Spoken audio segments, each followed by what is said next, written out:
Okay. You should be able to hear me now. So you haven't heard anything I've said. Wow, now I feel dumb. I love how this got delayed, though, of everything coming in. Man, that is so delayed. Why did that take so long? Can you hear me now? Give me a give me a thumbs up if you can hear me.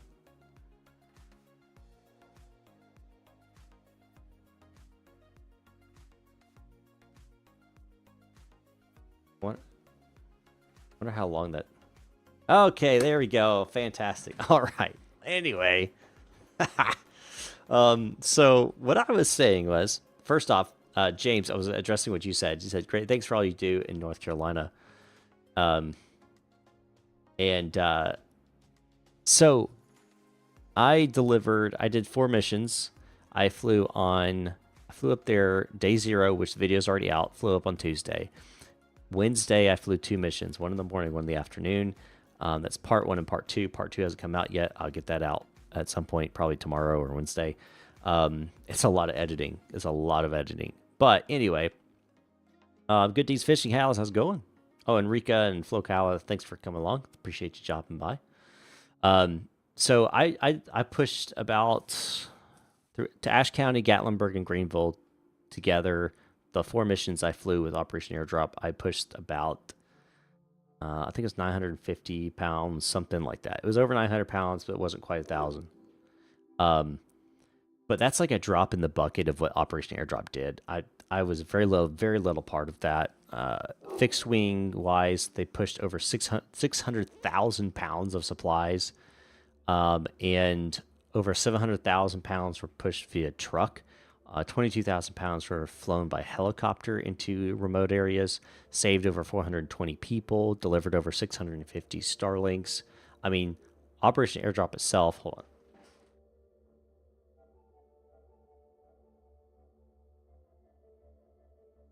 Dog was barking. I was making sure there wasn't anything out there. Anyway, so overall, Operation Airdrop did an amazing thing. Just absolutely astounding. I was a very, very, very small part of that. I think I calculated, I pushed like point something % of everything they pushed. So very small part. I was happy to do it. Happy to do what I could with my aircraft, with Rosie.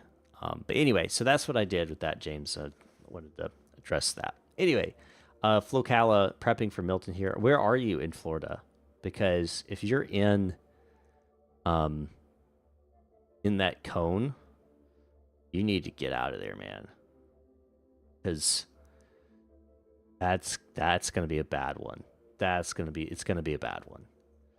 What's your max cargo load you can carry in your plane?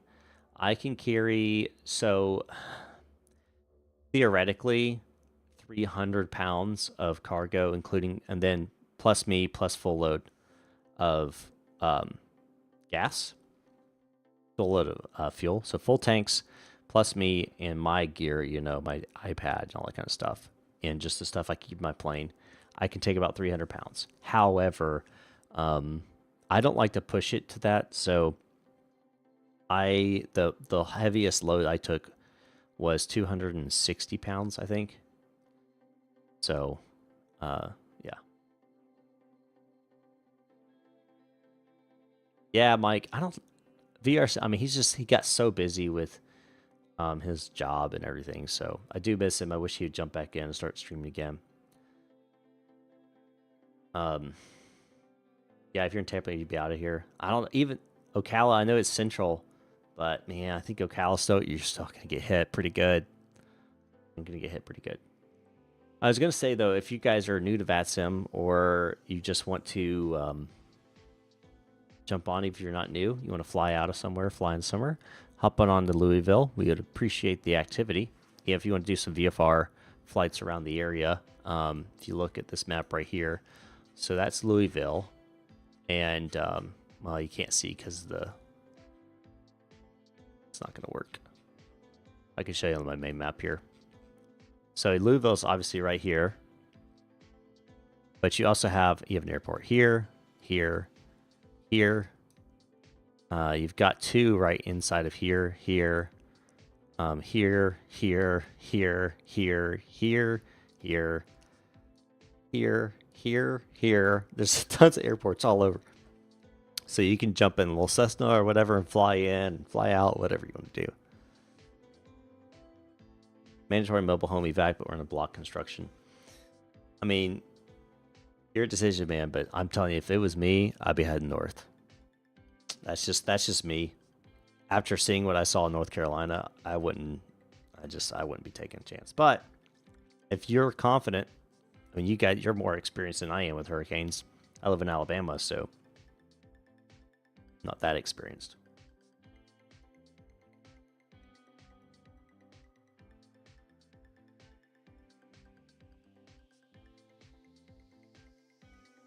Got here.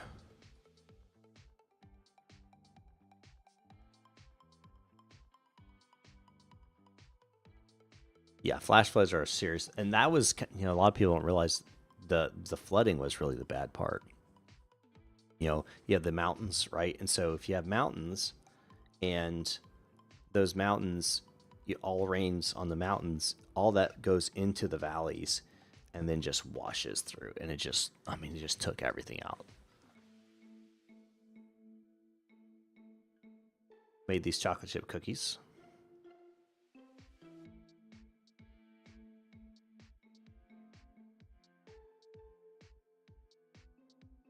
It is wrong.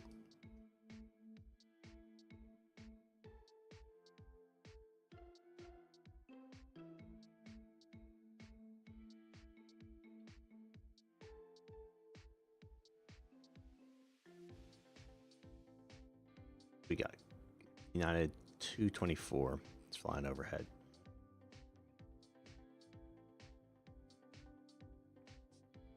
Still got this VFR guy. I think it's a VFR.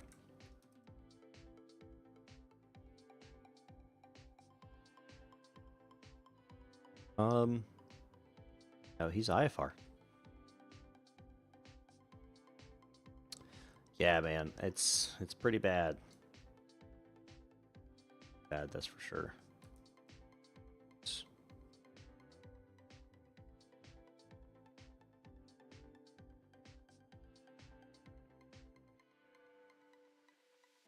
To ILS 36 or 35s. There we go.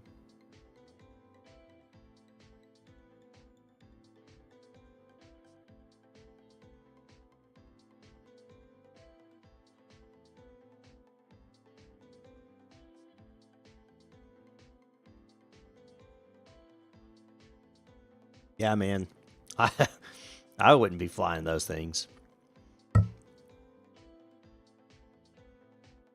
So I think at a certain point, they're not actually flying in the wall. They'll fly over top, and then they'll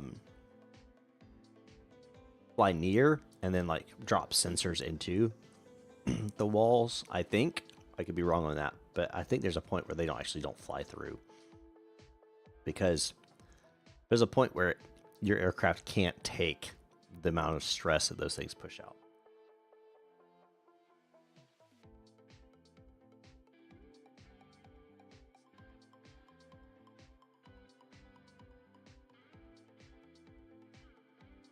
At least I would think so. I could be wrong.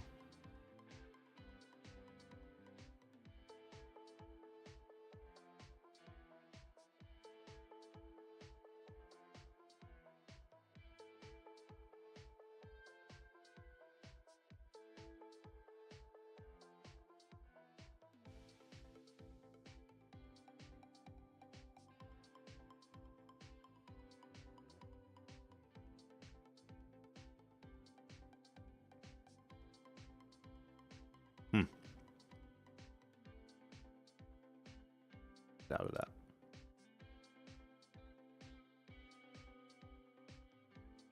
All right. You guys have any questions for me?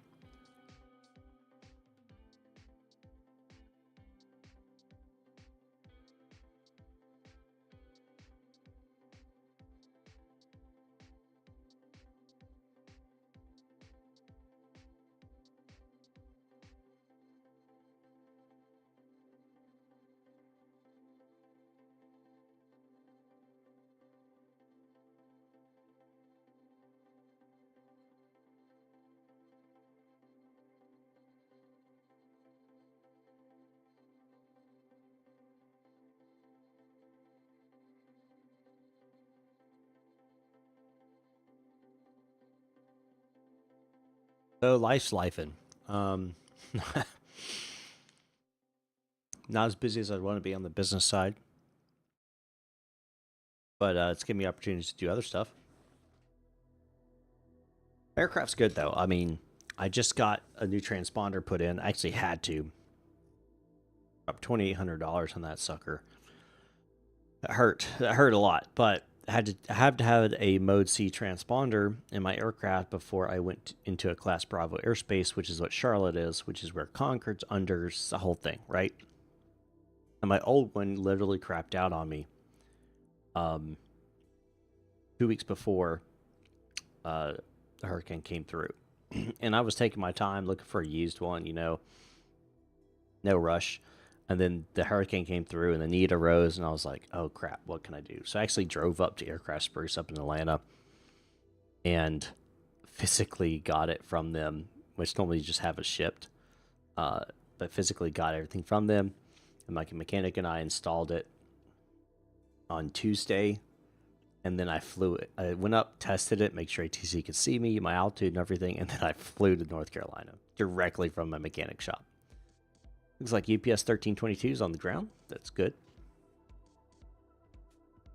So yeah, she's got a new transponder. You can see it in the videos, lower right-hand side. Let me see if I can pull up a video clip of it.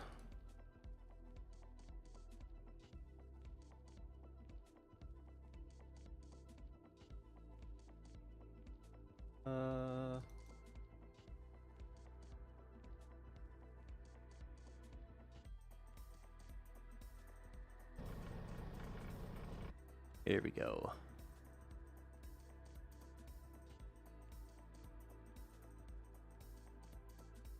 Oh. So if you look right here, I can make this bigger. So that's the new transponder right there. So that's what the new one is. The old one was, well, it was old. It was old, but yeah, that's the new transponder. So that's installed. You can see the new panel cover that I installed, I don't know, a couple months ago. So she looks pretty good right now. She looks pretty slim, pretty sleek. Only thing she's missing is a GPS.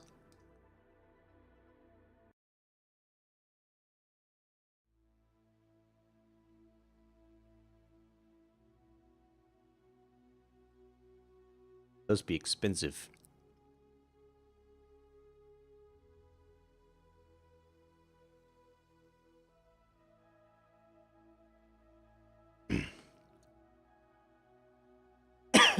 Excuse me.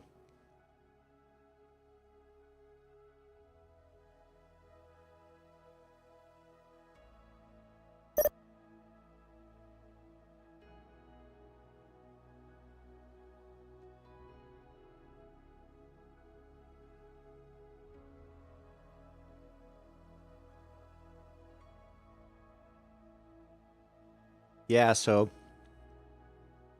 you have to have ADS-B. You don't have to have the what do they call it? Oh gosh. You don't have to have TARA, which is your traffic awareness and something system. Anyway, you don't have to have that in general aviation. But yeah, so it reports. This one is a Mode C replacement. All the new ones are Mode S, but you can still get Mode C. Mode C just reports a code. Obviously your location, right? Radar, back. And your altitude. That's the Mode C part. It's the altitude. But because I have a tail beacon from UAvionics that shoots ADS-B out, which is the new requirement, you have to have ADS-B if you're going to be in a Class Charlie or Class Bravo or underneath their shelves. Basically where you need a Mode C already, and has been the case, you now need ADS-B out, which is really useful because ADS-B in, which I have through my little Sentry thing, I suction cup onto the window, goes to my iPad, and I can see on ForeFlight all the different aircraft around me. So it's awesome to have that. But anyway, you're not required to have it. You just, if you're going to fly into a Class Charlie or Class Bravo, you have to have it. So anyway,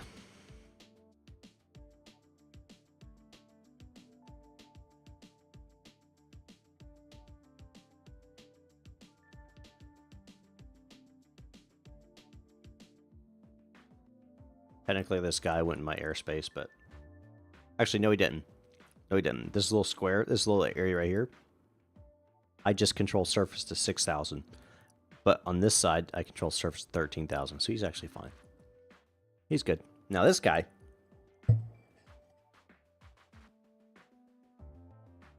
will be inside of my radar space. However, he's not in my Class Charlie space. So theoretically, he doesn't have to contact me. He would have to contact me if he goes within 20 miles. Basically this ring right here. He would have to contact me then, but he's 45 miles away, so he really doesn't have to worry about it.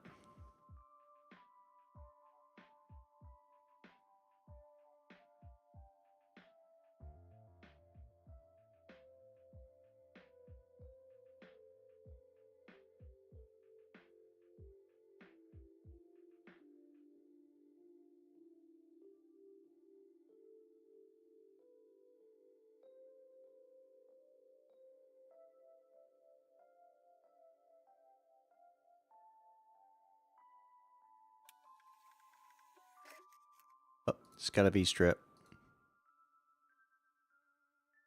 Coming to Louisville. Should be in. On.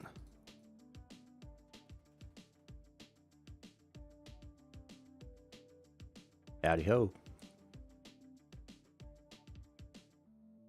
Hello.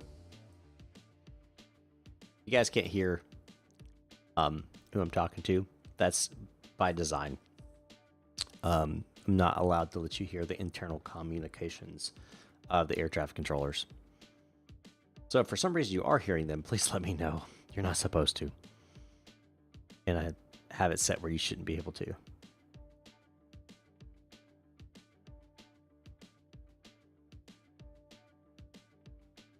You gonna hop on somewhere, Jack?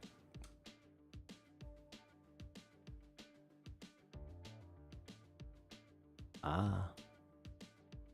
I think there was a few in Cincinnati. I don't know if they're still there.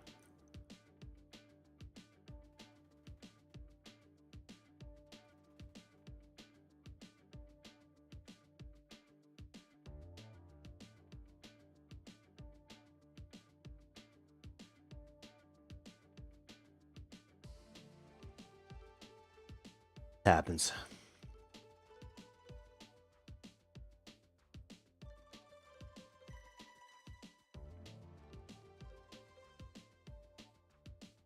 Why is...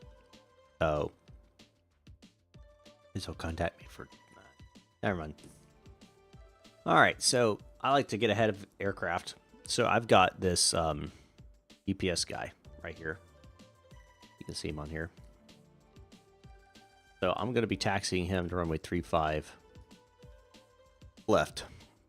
So how am I going to get him there? So I've got a couple options. I've got taxiway Charlie and taxiway Bravo, but I like to do that. This is, I mean, I like to. It's also the proper way. So Bravo, which is this guy right here, that's for your arrivals. So aircraft that are coming in on 35 left, you give them Bravo. And then your departures, you give them Charlie. That way they don't conflict, right? So you can have aircraft arriving on taxiway and departing on taxiway and going opposite directions, but they won't conflict. Now, that is if you don't have a wide body, wide wing like a 747 or an A380. Then you don't even use these taxiways. You use taxiway Alpha because it's wider. First of all, it's a wider taxiway, and you don't have to worry about conflicting wings clipping, which has happened in the real world. So you don't want that to happen.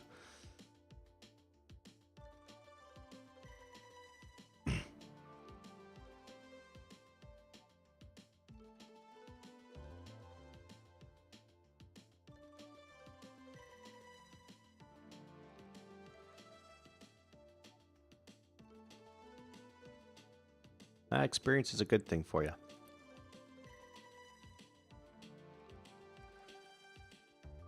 Well.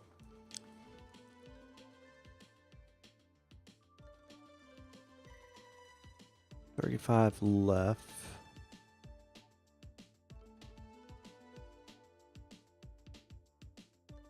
We're going to give him 3.5 right. I think he's going to be coming in.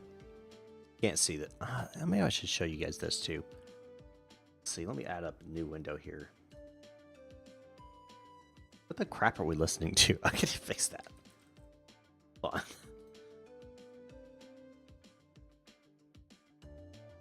on.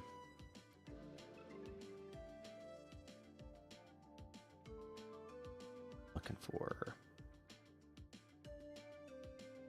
Yeah, this one.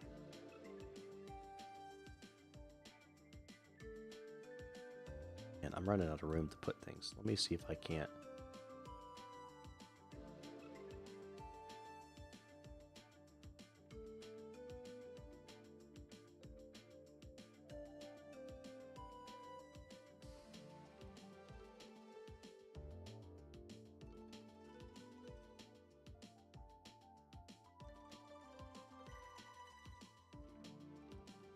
Just make it smaller.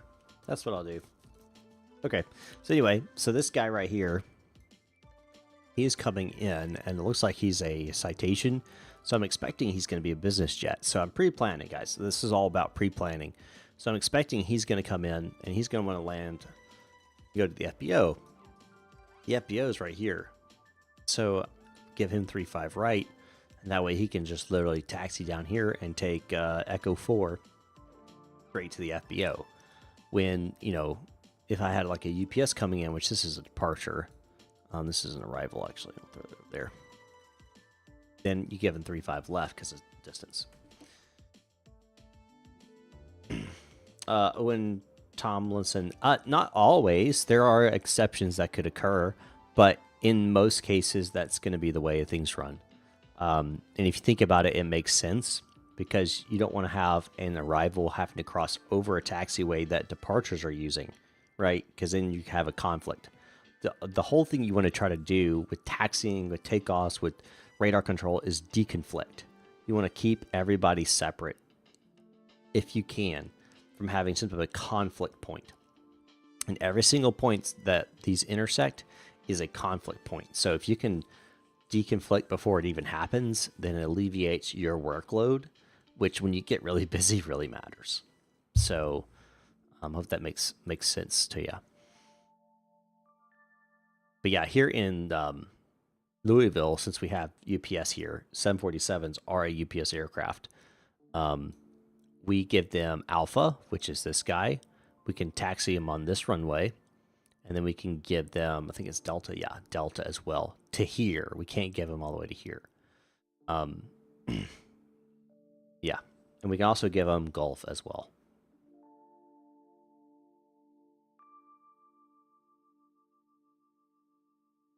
You are welcome.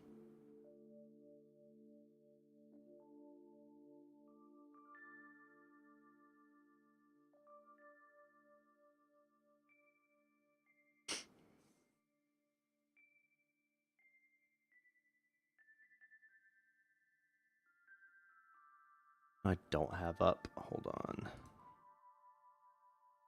my quick reference here. I don't know. I'd still use a audio for VATSIM.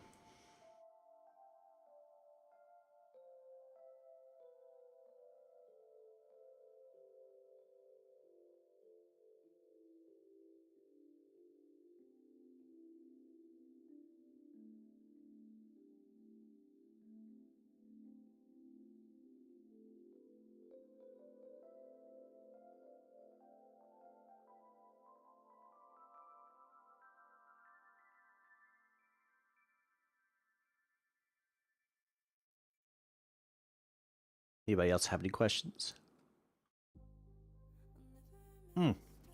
Big piece of advice for you controller, for you pilots out there.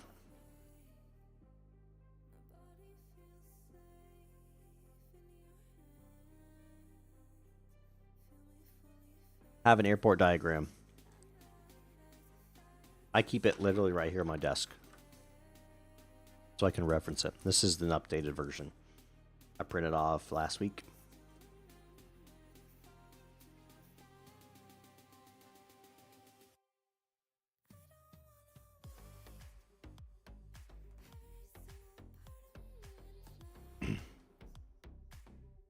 Hello, Mark. What's going on?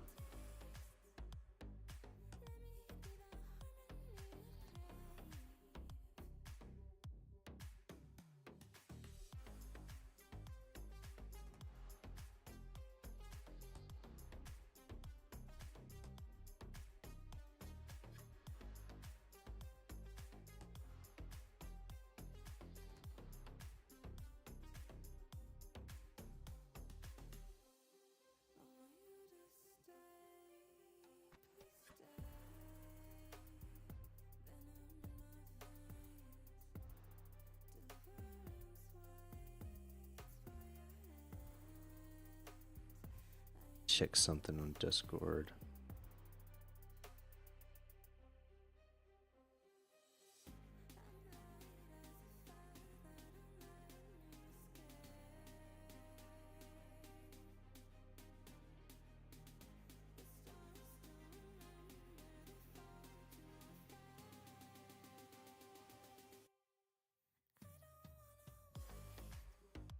Oh yeah, there's the VNAS.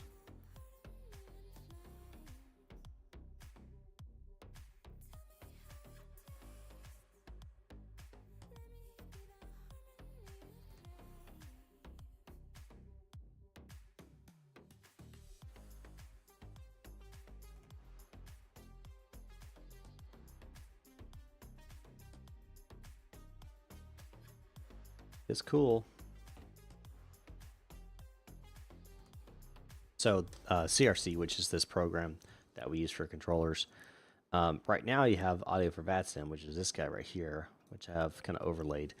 That is going to be integrated into CRC, so you don't have to have a second thing open, which is really nice. Let me go and pull it in. Just make sure it's actually transmitting here. Fancy, fancy. Ooh. That was freaking loud. Hold on. Information for Kentucky entity. Still really. Let me make sure you guys aren't going deaf. Advise on initial contact. You have information below. All right, so that is working. Sorry about that, y'all. You're all gonna go deaf.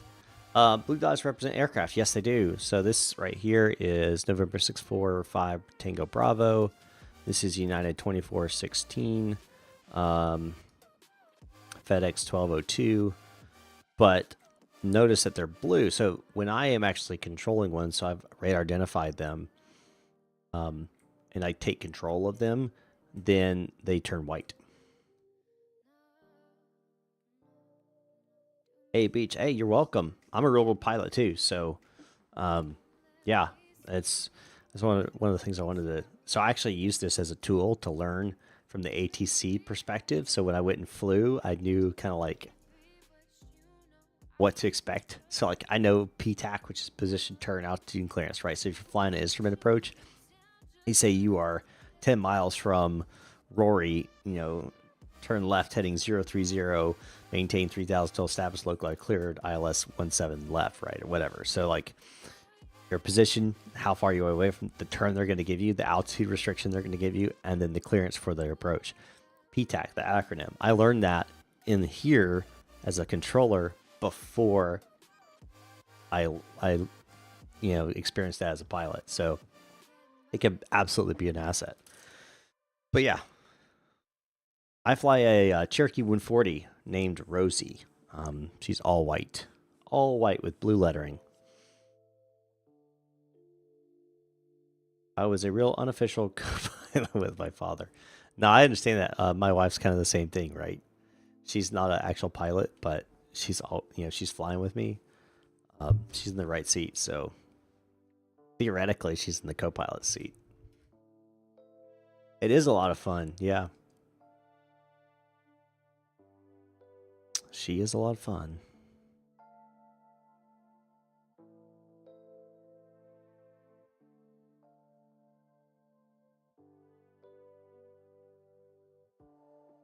Yeah. Yeah, I gotta teach her some things though.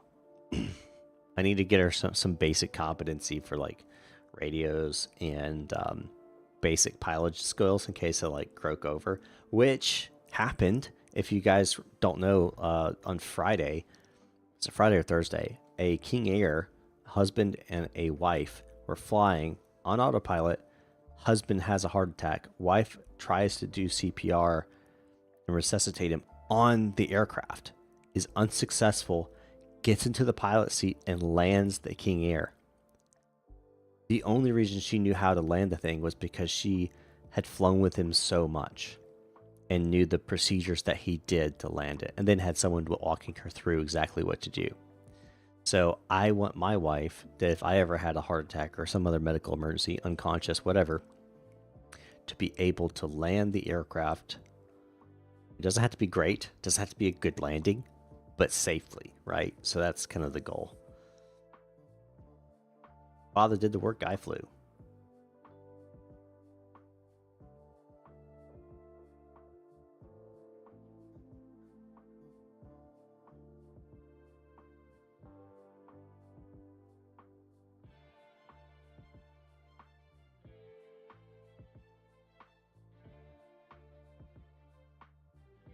They do, yeah. So legally, from my understanding, my wife, for example, could be on the controls, but as long as I'm maintaining, like, I'm also on the controls, she can fly all day. I'm still PIC. I'm still on the controls, ready to take over at any point in time, right? She doesn't get to log those hours if she ever wanted to get her license, but she could still learn the basics. But if you do it at a flight school with the CFI, for example, she could actually log those hours. And if she ever decided, hey, I want to go for my certificate, then those would count. Yeah, it's definitely, there's actually a handbook out there. I think it's like 99 things a non-pilot passenger can do or something like that. What is it called? Hold on.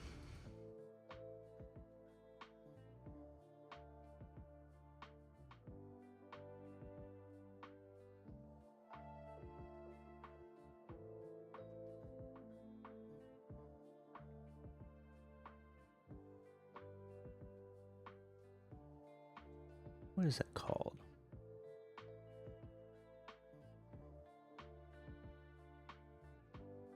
I can't remember. Anyway, there's actually like a book out there for that specifically too.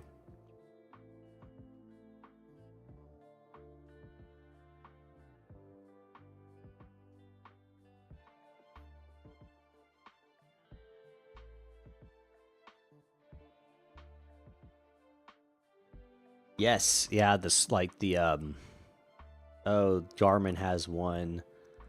It's not Smart. Smart Glide's different. Garmin's Smart Glide's cool. But yeah, it's like a like an auto land feature. It's really cool. What's that called?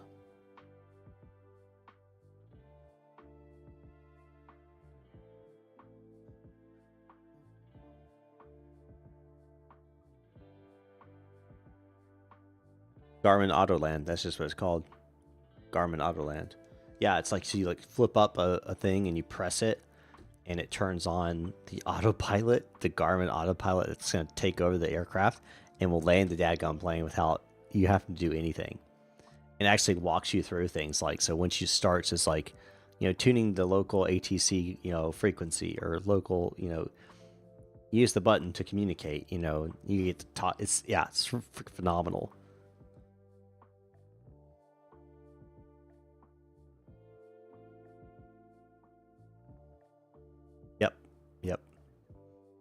modern technology, guys. Modern technology.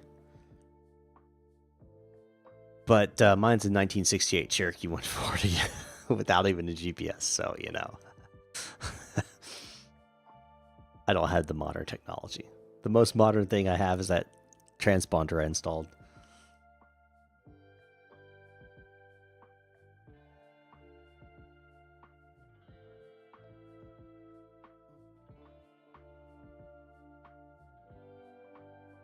Yeah, it definitely can be important, especially if you're doing a lot. I'd say if you're just taking one flight, you don't need to know, right? But if you're flying a lot, yeah, be good.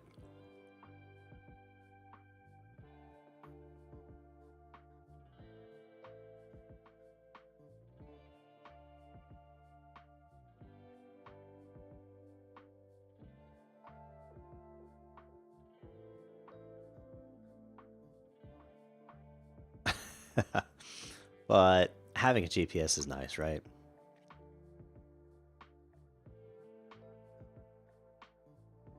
Yep, mine's in miles per hour. Mine is in miles per hour. I will say this, though. I flew a 172. Oh, man, it's almost 2 weeks ago now. That was a full Dynon Skyview, you know, whatever the X whatever. The certified side. And let me tell you, that was really nice. It was really nice to have that. There was, I mean, just touch. You just touch and type at the frequency. Oh man, it was really nice. That's a really nice. But you know, howdy ho. All right, you hopping on somewhere?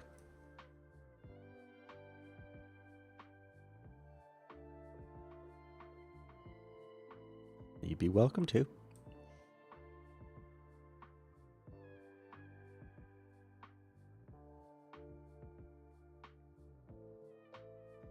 Can bring back up.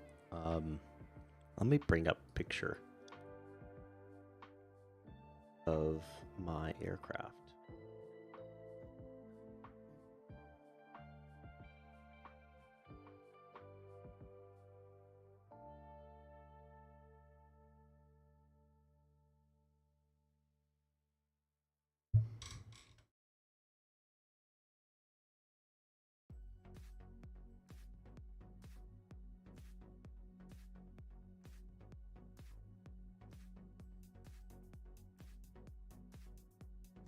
I've done so much to Rosie. It's crazy.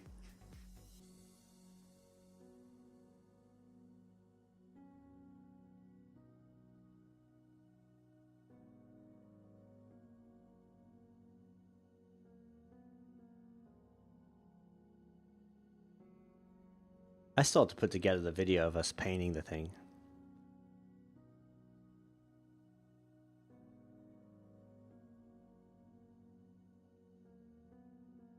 Do I not have...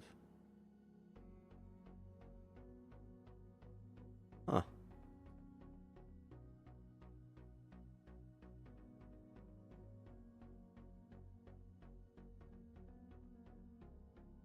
I really thought I had a picture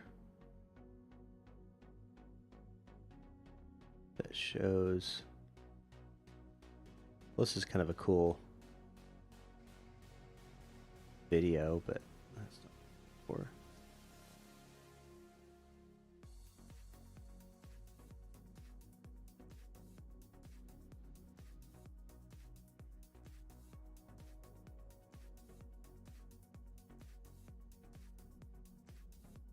Where's my picture?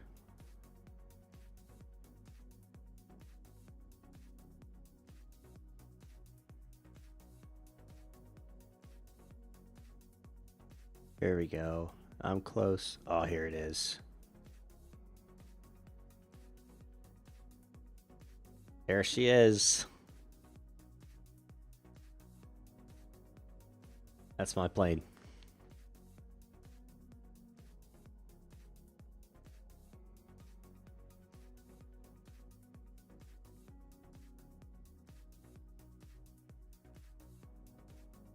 No, I fly. I absolutely do fly in the sim for sure. Yes, that okay. So it's like brand new asphalt sealed, like new sealant on the asphalt, and it had just rained. That was Christmas morning. Oh, let me give you a brief real fast. All right, Louisville is north flow. Current ATIS is kilo 35 left, 35 right is what I had. Opens up to you. We're visual right now. Any questions? All right. Oh, I should say UPS 1332 has already been cleared by clearance delivery. Just waiting for him to call for taxi. So your control. Mike Oscar. All right. So yeah. So it was Christmas morning. I had flown in the day before to my parents' house. I was close to my parents' house, that airport. So I landed, flew in, and then it rained that night. And so I'd gone out to my aircraft to make sure there wasn't any like water in my plane or anything like that. And yeah, I walked up onto that ramp and saw that, and I was like, oh my gosh, I've got to get a picture of this. I took like 3 or 4 pictures, some video. Yeah, it was really cool. That water reflecting off the asphalt made it look like it was ice. Yeah, really cool. All right, guys, so if you are a sim pilot, come on into Louisville. We have clearance delivery, tower, and I'm operating approach control. So come on in. The water's warm. So I accidentally pushed that. Push this back to local.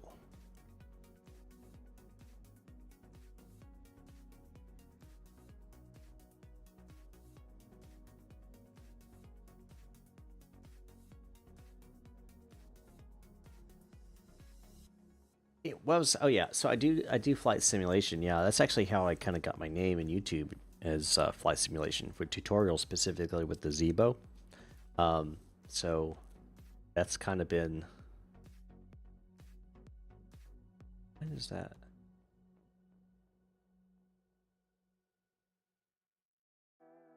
That's odd. I just noticed something, but anyway, yeah, so that's how I kind of got my, it was actually with flying, and I still do that. I still do it for sure. I stream more flying than I do ATC.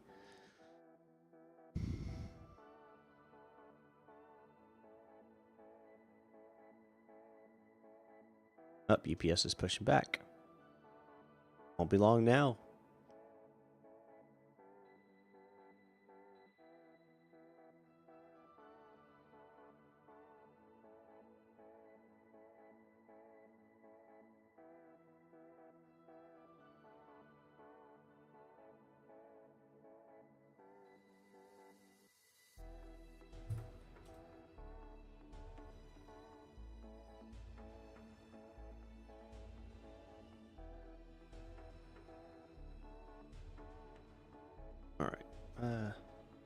X-Plane 11 guy for the longest time, but went over to the dark side, didn't look back. Yeah, I was X-Plane 11 as well, and then jumped over to Microsoft. If you guys don't remember, the first year Microsoft Flight Simulator was rough. It was rough. It wouldn't even really run on my computer, crashing all the time. It's bad. Anyway, so I stayed with X-Plane 11 for a while, and then came out of 2020, and it's now been like 2 years on 2020, and I haven't looked back. Yeah, for sure. I did get 12 though, because I mean, I spent like 3 years on X-Plane 11, so I was like, I'll give 12 a shot. It's just, it doesn't compare. I'm sorry, it just doesn't.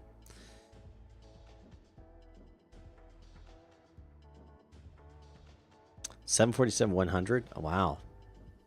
How many of those were actually made? Not very many.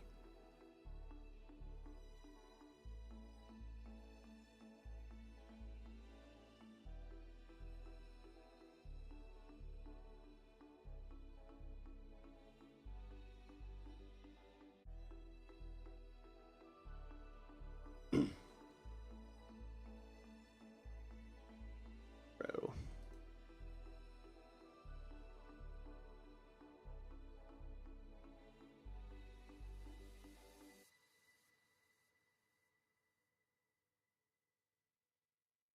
I'm just pumped for the 757. I've wanted a good 757 for a long time. I've got the Flight Factor one over in 11 and 12, but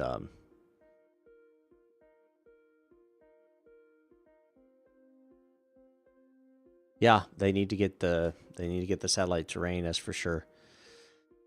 I gotta have that. But honestly, before I would prefer them to not do that and instead focus on making their performance better than awful.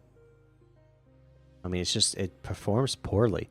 They need a new engine. They need a brand new engine. They just need to create a whole new brand new engine. Or use one that's already out there. Unreal or something. Use something. The performance is awful. Yeah, 757 is my favorite airliner. My favorite airliner.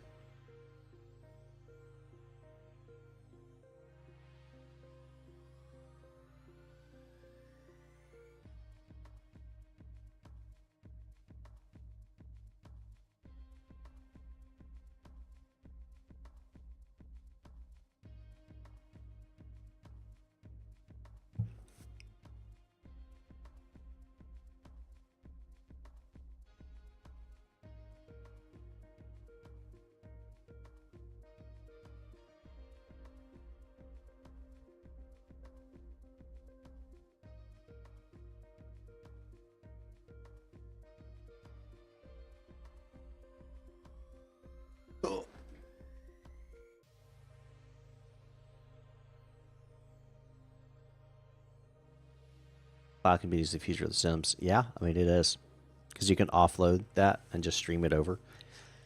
Gonna go the Bluebird 757 or PMDG or both. Is PMDG making the 757? Yeah, I'll tell you what. I'm looking at the Bluebirds. Yeah, I'm looking at the Bluebirds. PMDG's, I would give them a good B on their aircraft for 2020. The Phoenix kind of is like the A, Class A, you know. It's just such a good aircraft. So I'd give PMGG a B on their 737s. B plus. But yeah, I'm looking for Bluebirds because I'll tell you what, I've been very impressed with their development. And I've also been very impressed with them saying, we're not releasing this until it's actually ready, which a lot of developers, Airsoft, don't do. So, if you guys are familiar with the launch today, yeah. Boy, I've only heard bad things. So, don't do that. You don't want to do that. So, I'm very happy Bluebirds is taking their time. I'd rather them take time and knock out a superb 757 than rush something.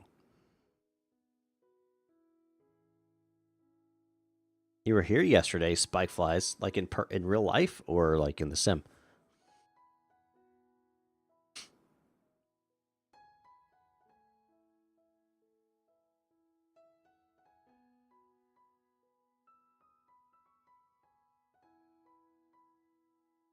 In sim? Cool. Well, you can come fly again. Come fly out of Louisville again. Why not?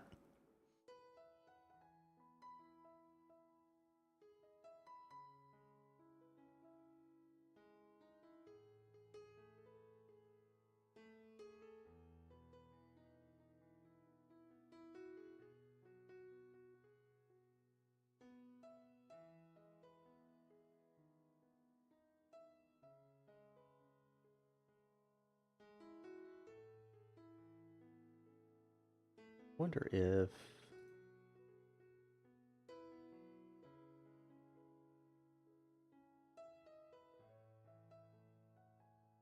where's he going?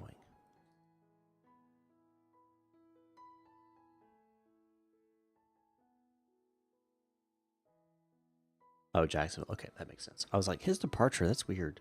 But no. Makes sense if he's going to Jacksonville.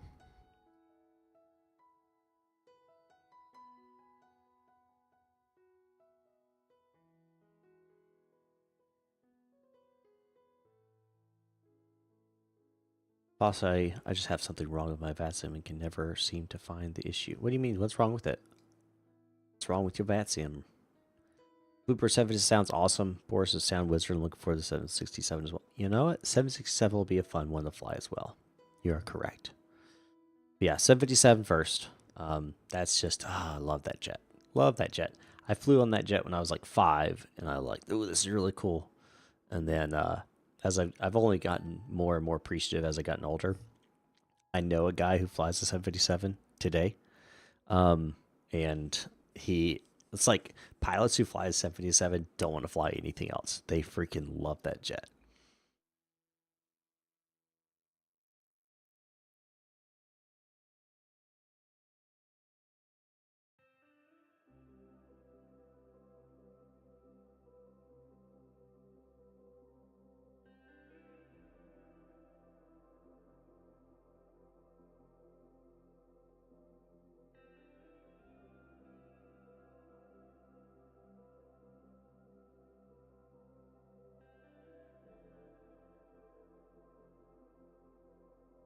Spike flies, have you tried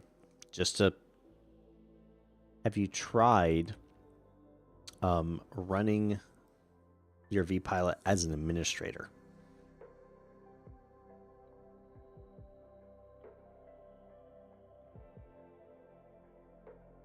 Just a thought.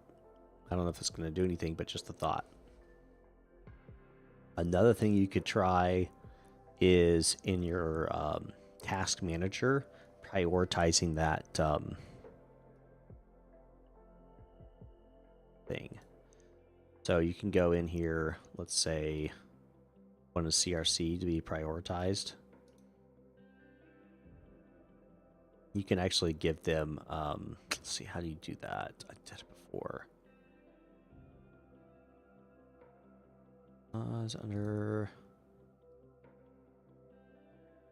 What's that? I can't remember where that is. Maybe under this. Yeah. So like under details, you can go in here and select the program. Pull up like OBS, for example. I could right click it, set priority, and give it higher priority. Just something to try. Right, Gorian, man, what's going on? How you doing? Hope all well. Relief efforts. Glad to see you back safe and sound. Yes, I didn't have any issues while I was out there. In fact, it was remarkably safe with the amount of aircraft that were flying. So very happy everything went well there. No complaints.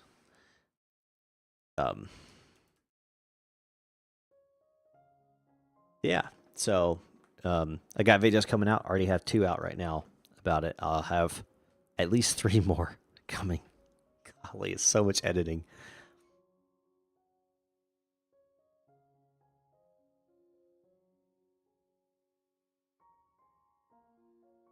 Yeah, I've had a controller position, man, for 4 or 5 years.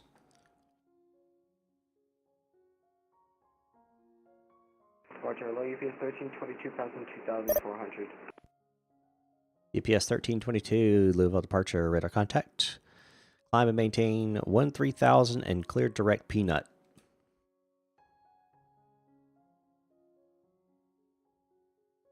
Climb 13,000, clear direct to peanut, UPS 1322, thanks. Yeah, I haven't streamed it in a while.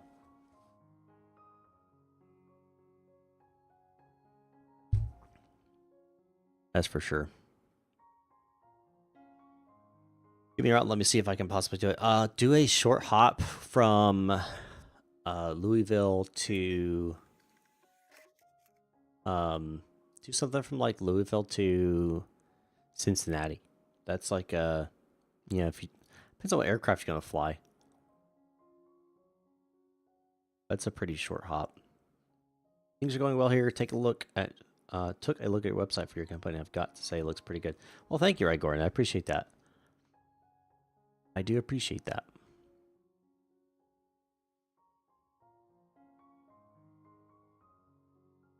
Bro, I know. They need to make a good PA-28 140. They really do.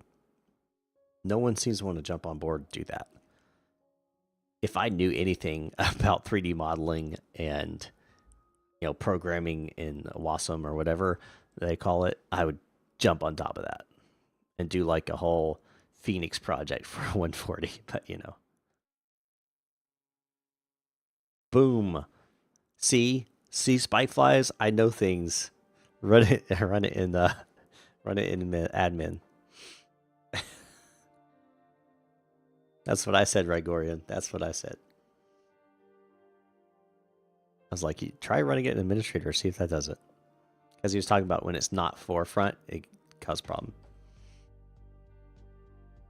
So right here. So notice it's white now, and you see this track. So when I grab them, it turns white. That's when I get radar contacted.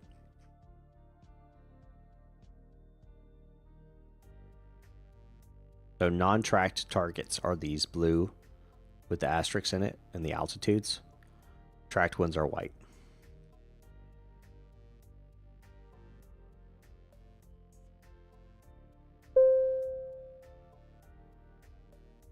Lima's current, Louisville. Pitch aircraft frequency, ATIS Lima, now current, winds 350 at 4, altimeter 3003.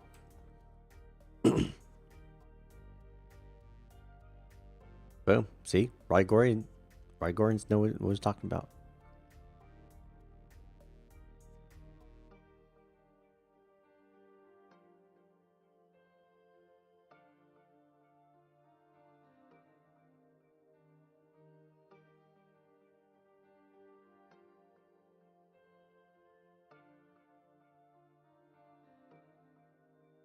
I'm not going to grab 24 until, well, okay.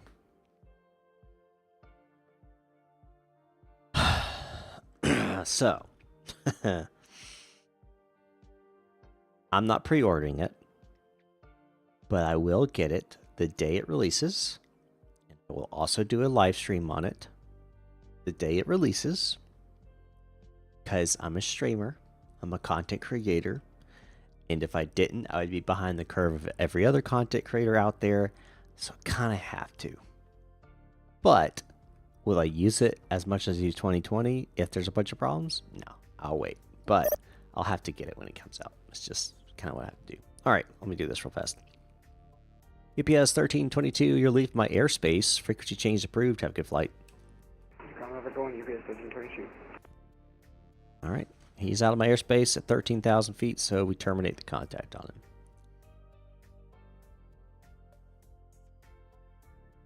I had to put my wing purchase on the back burner until we made our move to Colorado in about 4 to 5 years. Work on ratings and license and VNO. Hey, that is not a bad decision. You do that. So does Louisville have any themes with the waypoint names? Like, it's awesome you have... yes, we do. So it's on the arrivals, I believe.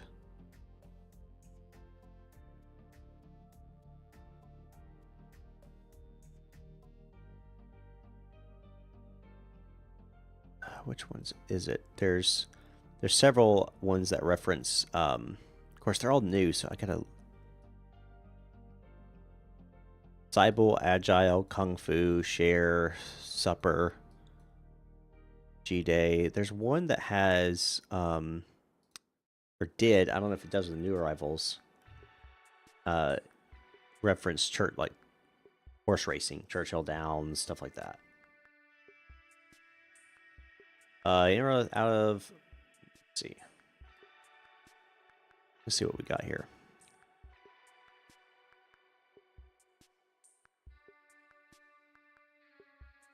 I'm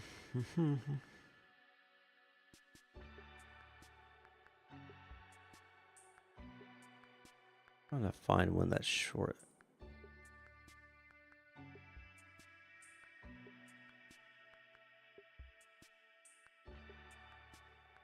That's hour and 5 minutes. I'm assuming you want something shorter than that.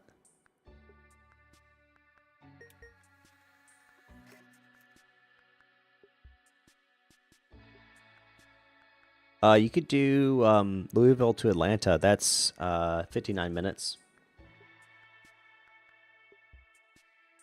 Of course, I don't know what the current winds are, but that's how it was.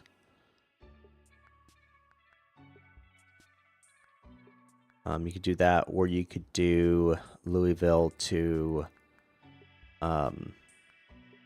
Detroit. That's an hour and 6 minutes.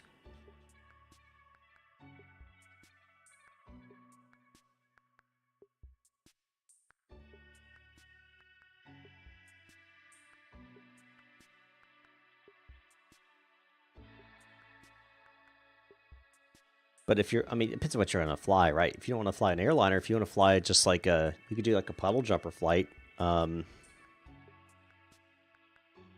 an air taxi. Let me see if there's any air taxis.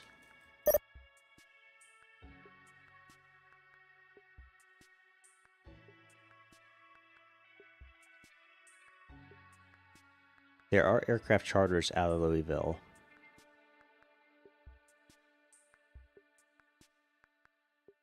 And you can go anywhere you want with it. And it's through CFG, Charter Flight Group.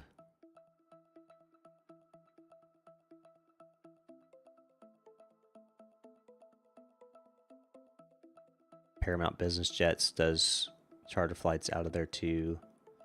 Linear Air does charter flights out there. Atlantic Aviation does.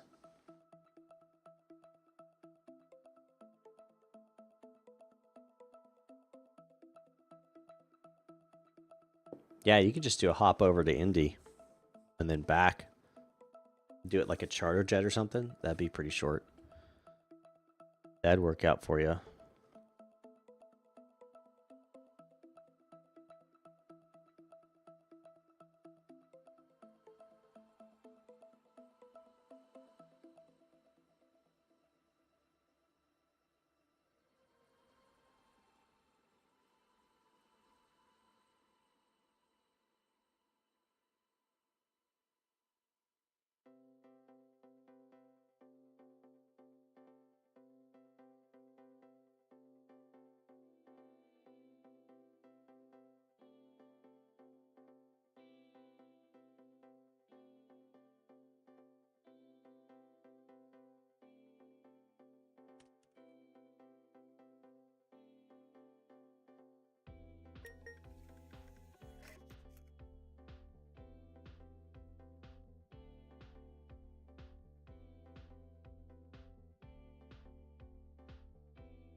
What do you think I'm looking up right now? But Indy's in ZID. It's just it's internal. So, yeah, I was actually looking up the altitude. I know the route. I just gotta know. I'm trying to remember the altitude. I want to say it's below 13, but let me see. But I'm not the one clearing you, so that'd be clearance delivery.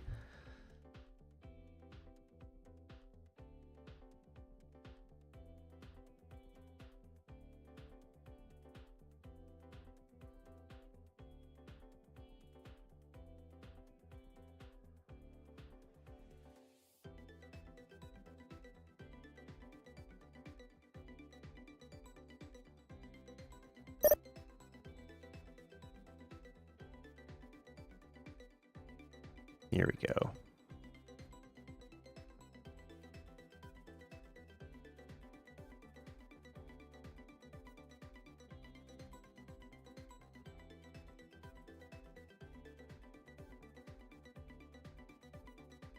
At or below 10,000. 10,000 feet. Here we go. 10,000 feet. But if you're going to Atlanta, that doesn't matter. What do you think about, say, intention integration with VATSIM? Oh, say intention. Is that the like the virtual, like the AI?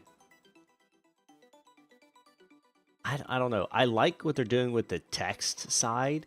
So maybe you could do like a text side integration. But I think voice should still be all humans. That's my opinion.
If I act as a test pilot for A321, would you get pissed?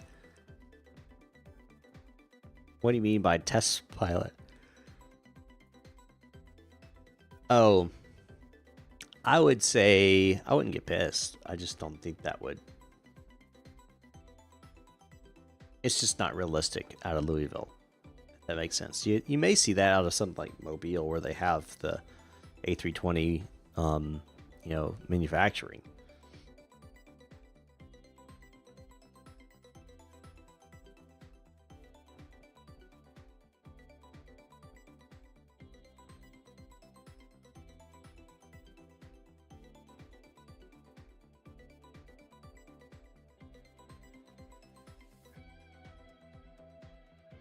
I didn't see any difference in the current AI. Yeah, the say intention stuff. Yeah.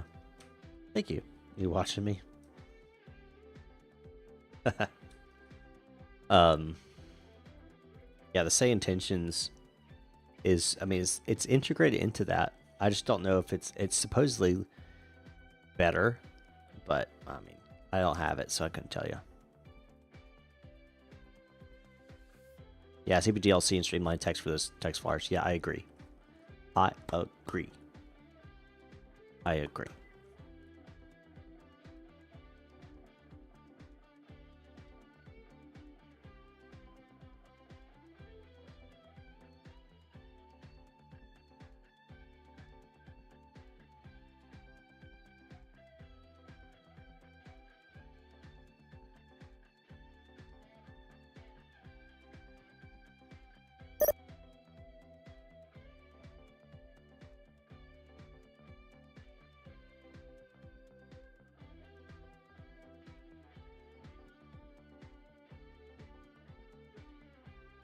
It's coming along. Ideally, we could have some seamless integration between you guys and the AI and non-covered airspaces.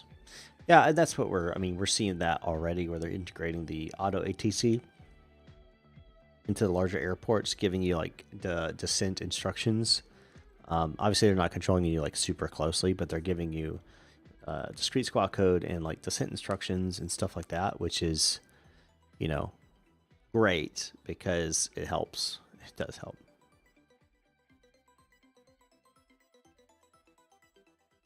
CST, those are trash in airsoft.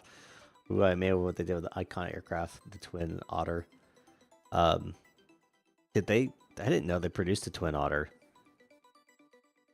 You don't produce a Twin Otter or a Beaver, like, without it being, like, great. But yeah, people are trashing the airsoft A330, from what I understand, deservedly. Which, compared to other airsoft releases that were released, the 700, for example, CRJ series, I bought the CRJ thinking it was gonna be great, and then I was like, honestly, it's not that good. And having all kinds of glitches initially, and then it took them forever to fix it. So yeah, airsoft went from a like B class developer. I honestly think they're like a C minus, maybe a D plus. Like, they have really hurt themselves. What advice would you give for a beginner in VATSIM network?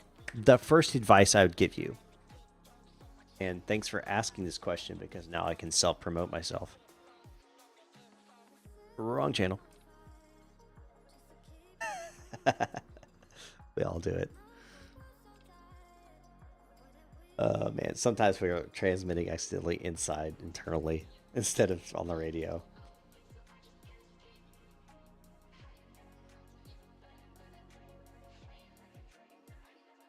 So, you should go here on my YouTube channel and look up in the Sky Virtual Academy, and watch all of these videos. That's the first thing you should do. Not because I want all the views, but you're going to learn everything you need to know to fly on VATSIM watching these videos. And you won't be surprised.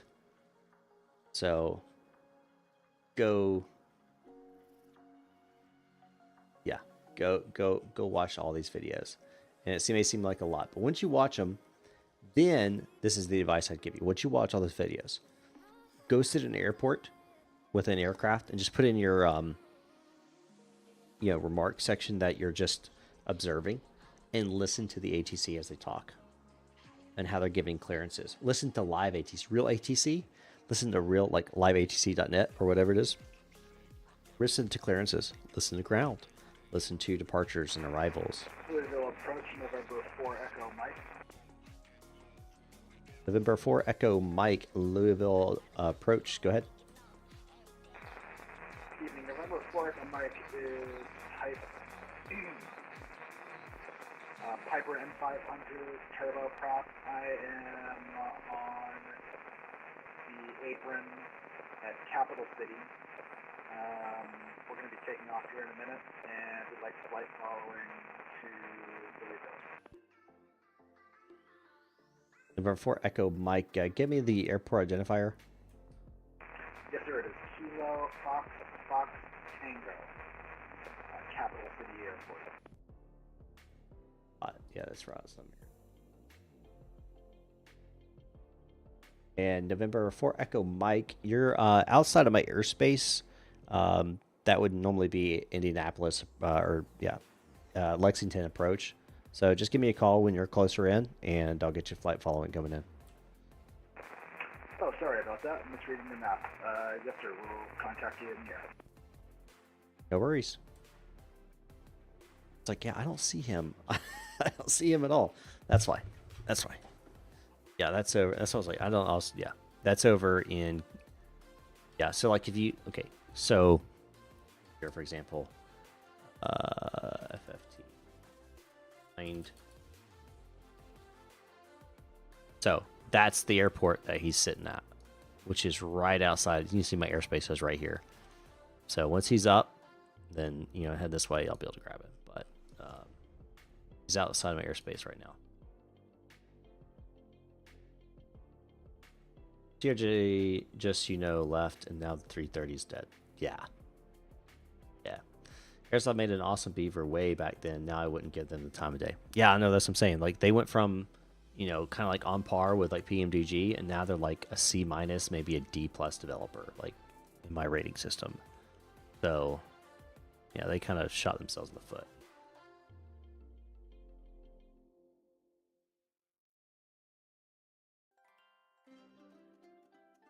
Yeah, right, Gordon. That's a good point. Yeah, go watch the Code of Conduct. Go look, go read it. It's not that bad. Just know the stuff.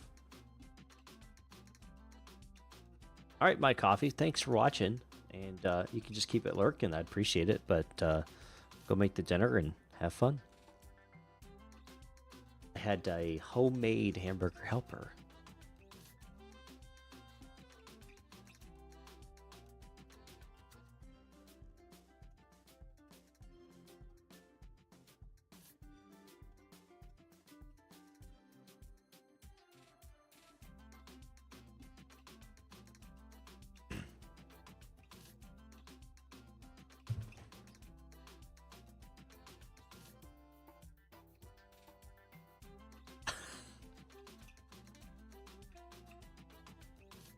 Actually watch your videos, but I'm always nervous because English isn't my native language. Sometimes I don't understand what the controllers say. That gets me stressed.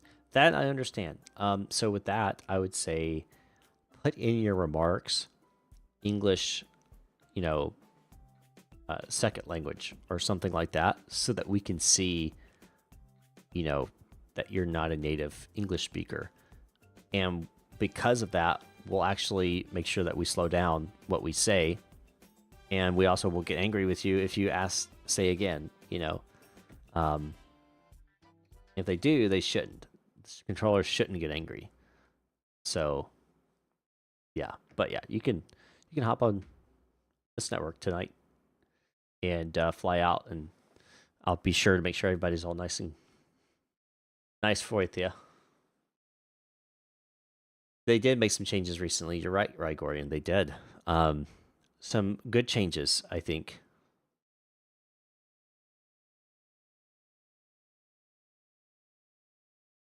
All right, let's see where the spirit's going here. So Lizzie 1 departure as well. I think it's going to be the same as the other one. So we can give him a direct to Peanut. Lizzie.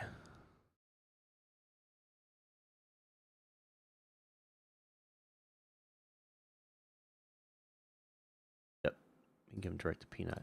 All right, so there's the guy right there. Remember 4 Echo Mike that we were talking about. Doesn't have a flight plan, which is fine. You don't need one. But I can give him one whenever he contacts me.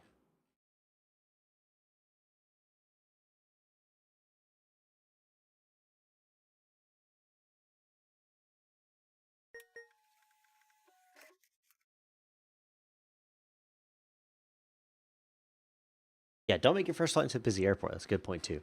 Good point, Addison. Don't know, ask. If it's not easy to understand, voice, just ask for text. Also a good point. All right, Gordon, you're a ground controller, right?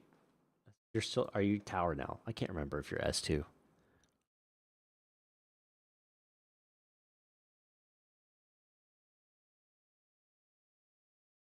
My music stopped. It did stop.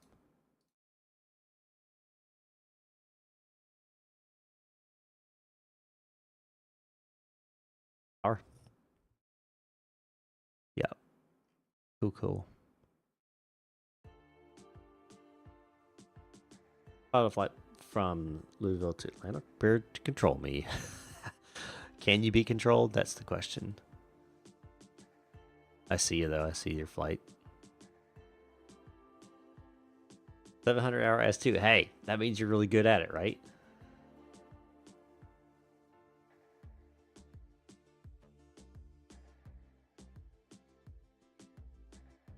Oh, yeah. Definitely no potentially a taxiway and runway. And fly visual. Fly a Cessna 172.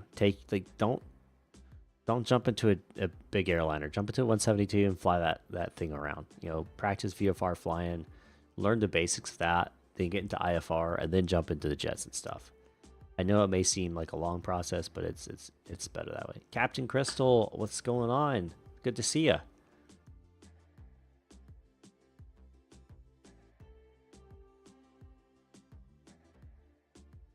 Where's this guy going?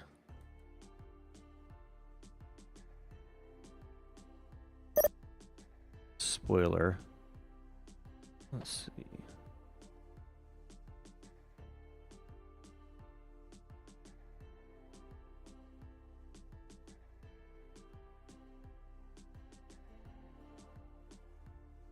Give him direct spoiler.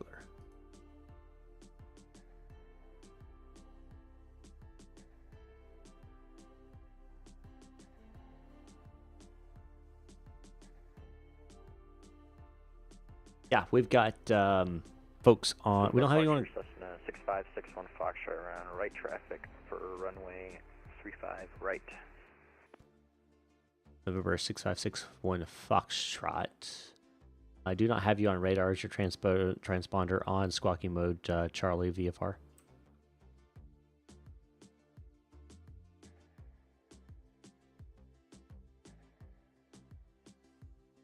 Affirm, we should be squawking mode Charlie. We'll double check here, 61 Foxtrot. And 61 Foxtrot, are you in pattern right now? A former and right hand pattern, but we're looking far to the north. 61 Foxtrot. All right, if you're still in pattern, still be with tower on 124.2, and I still do not have radar contact with you at all. Roger, he handed me off to. We're gonna try to work on what we can do here with the mode Charlie. If not, we'll just disconnect 61 Foxtrot. All right, you can always hit the mode Charlie button in your client, your voice client, if you need to.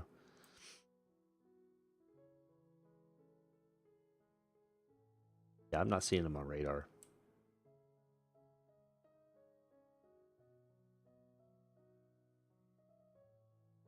Yeah, I saw him on ASDE, but I did not see him on radar for some reason. I see the Spirit though.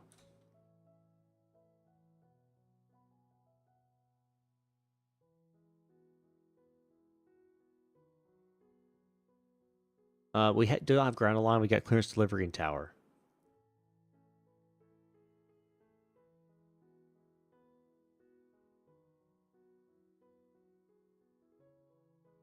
Yeah, you can send me a message, right, Gordon, if you want to.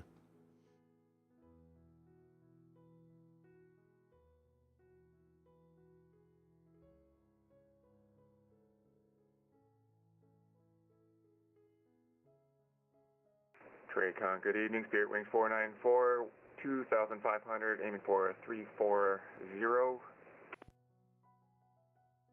Spirit Wings 494, Louisville departure radar contact. You can climb, maintain 13000, and we'll get you direct to Bubba, Bravo Uniform Hotel, Bravo Alpha. Going up to 13000, and we're going to be direct Bumba for Spirit Wings 494.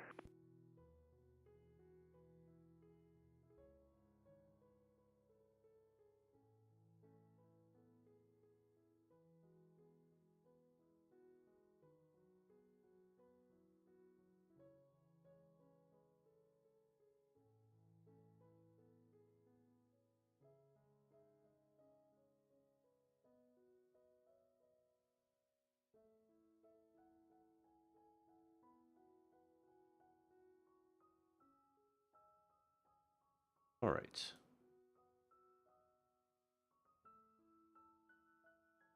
Got him flying there. We've got this guy is about to take off. He's going on the spoiler. We'll get him direct spoiler.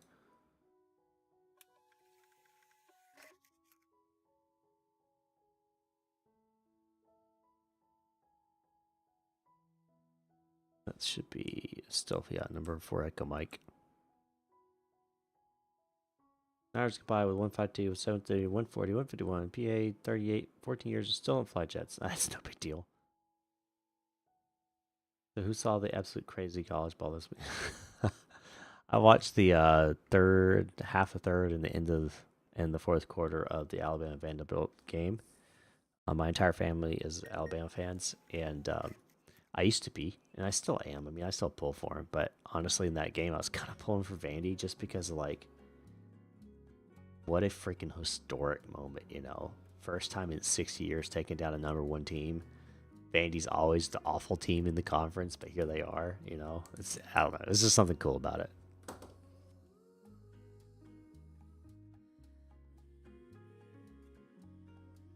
Alabama will be fine. They'll be fine. And then, of course, Tennessee losing to Arkansas. And then Georgia beating Auburn. It's just a whole bunch of, yeah, there's a bunch of crazy stuff going on, wasn't there? You gotta watch these guys. Looks like he's paused. I have to give him heading here. And departure UPS 1066 Heavy, RNAV row, climbing through 3000. UPS 1066 Heavy, climb maintain 13000, and turn right heading 020 for traffic. Right turn, one more time, and up to 13,000. Right turn to 020. Right turn 020, up to 13,000, UPS 1066 Heavy. Looks like they're actually coasting, so they may be gone.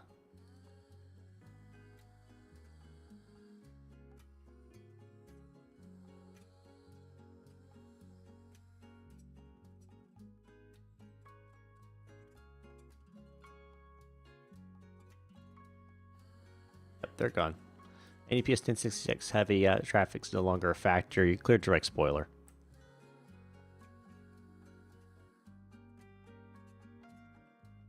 Alright, UPS 1066 Heavy, go ahead and direct spoiler. Oh, they're back. Lost for them. Yeah, it was. It's a crazy game.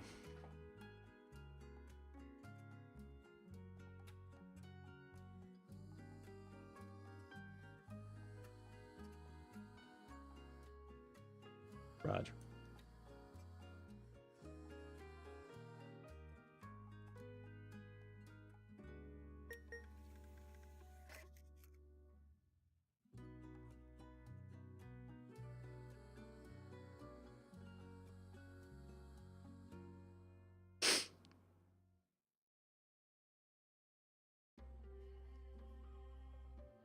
Wrong buttons.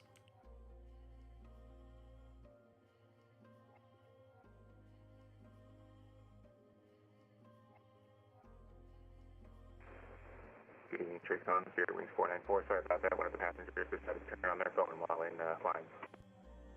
Spirit Wings 494, that's no problem. You're actually leaving my airspace, so frequency change approved. How could flight? Over to the dark side for Spirit Spirit Wings 494. Thanks, Micah. Enjoy the rest of your stream. Appreciate it. You too.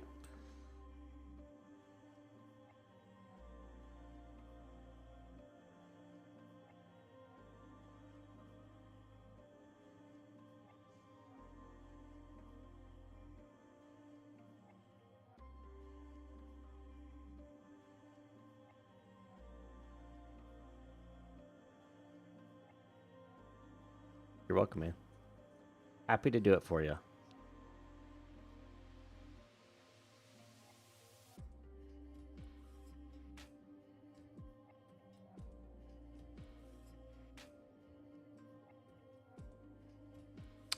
Yeah, so I'm gonna get it when it comes out.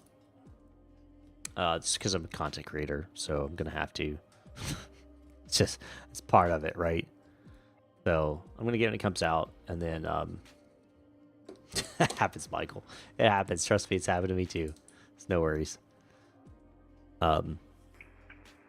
Louisville approach November 4 Echo Mike with you, level 5,500, heading 250.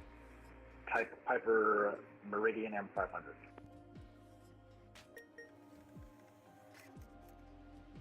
November 4 Echo Mike, Louisville approach, squawk 147 tree and an ident.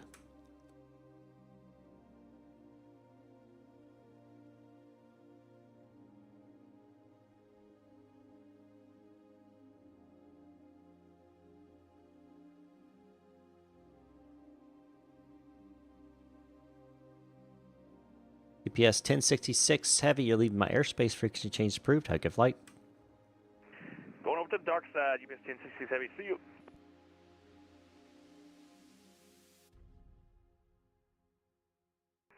Number 4 Echo Mike, radar contact 23 miles to the east of Louisville VOR.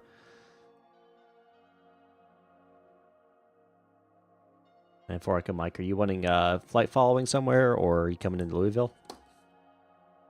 Yes, we'd like to do a touch and go at Louisville and flight following. 4 Echo Mike, Roger. All right, so let's do this. 9. Let's see. Call sign number 4 Echo Mike. Ring KFFT.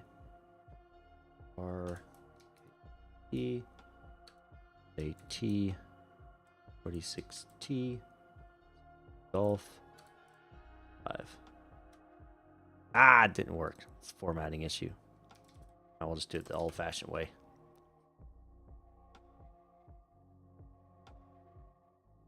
SDF approach, November 759 Charlie Delta, about to enter your airspace at 17,000.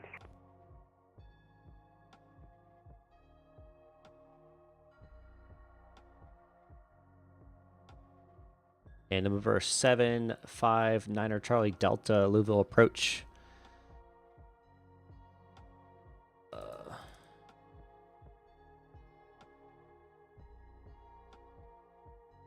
Bowen.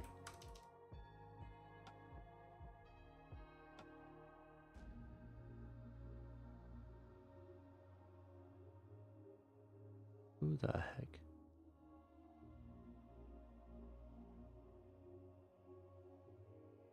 And number 759er Charlie Delta, turn left 30 degrees for radar identification. Turn left 30 degrees for 9 Charlie Delta. And number 4 Echo Mike, you can turn right heading tree 00, maintain VFR. You can expect runway 35 right for your arrival. Right heading 300, maintain VFR, expect 35 right on the arrival for Echo Mike.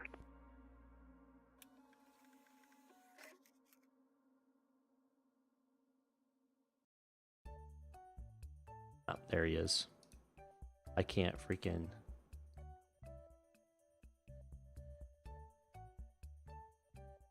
And number 759er Charlie Delta, radar contacts about 30 miles to the northwest of the airport. Descend and maintain 6,000. You can expect visual 35 left. Descend maintain 6,000. We'll expect the visual for 35 left 9 Charlie Delta. Indianapolis, clearance delivery. Louisville. Way up there? Yeah. Showing him as 5, so he's been taken up. Sorry, I'm not missing the chat, guys. I'm just trying to focus and get this.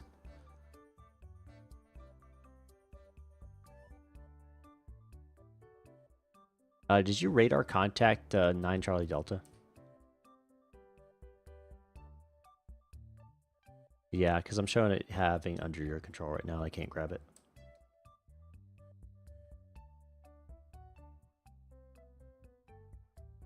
You just... Thank you, sir.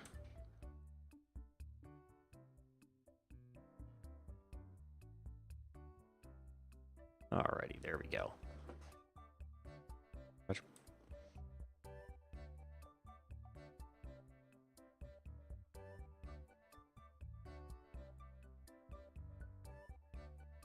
Alright.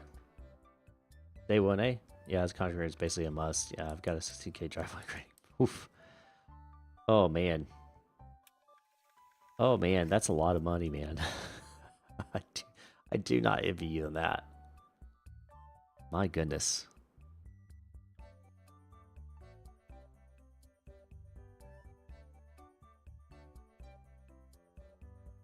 And 9 Charlie Delta, you can turn right heading 170 vectors for the visual. 170 vectors for the visual for 9 Charlie Delta. Happy wife, happy life. I understand that.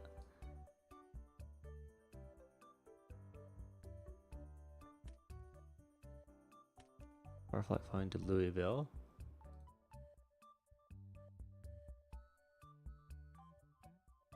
Right freaking there.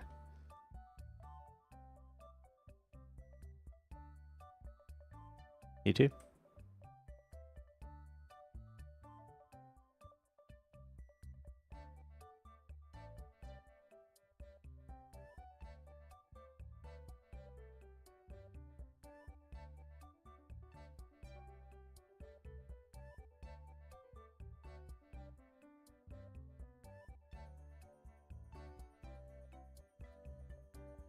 And number 4 Echo Mike, the airport's at your 1 o'clock in 11 miles. Report to the airport in sight. We have to steal November 4 Echo Mike. 4 Echo Mike, clear visual approach 35 right. Clear visual approach 35 right, 4 Echo Mike. And Louisville departure, November 367 Hotel Papa.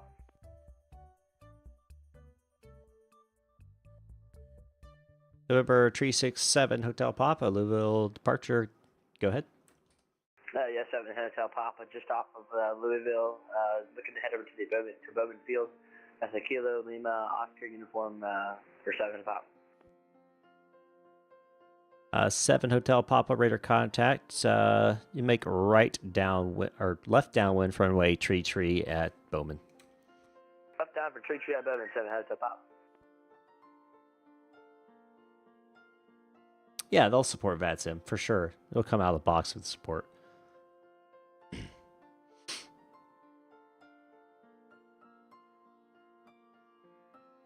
Exactly right, Gordon. It's going to be fine. They're going to do that.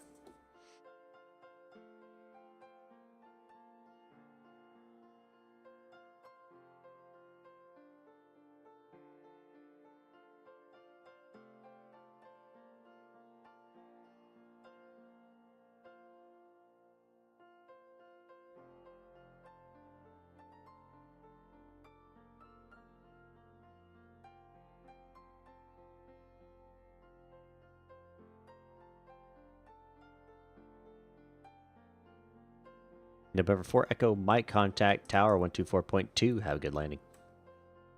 124.2, good night.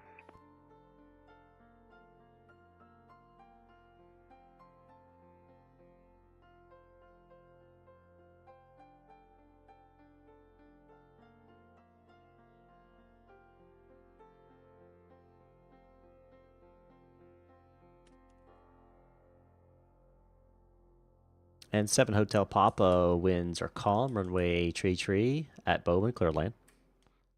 Tree clear to land, 7 Hotel Pop. And with the request, actually. Go ahead with the request. 7 Pop, can we fly out to the GUP? It's along the RNAV for 3-3 and fly in from the GUP waypoint for 7 Pop. 7 Hotel Pop, yeah, clear to Gumps. Let me know when you're over Gumps. I'll give you clearance. And 7 Hotel Pop, I'll let you know wherever we go.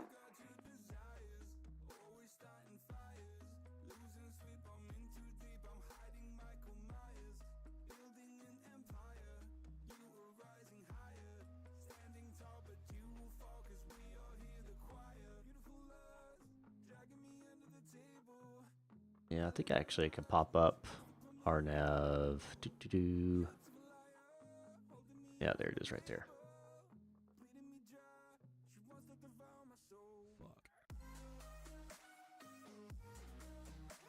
Getting kind of busy with all these people in my airspace.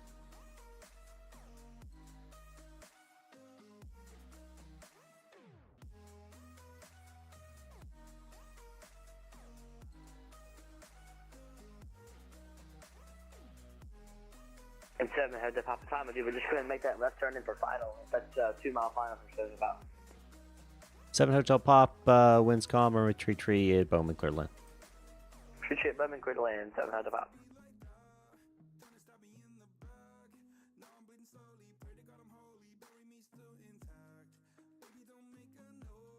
And 9 Charlie Delta, descend to maintain 4,000. To maintain 4,000 for 9 Charlie Delta.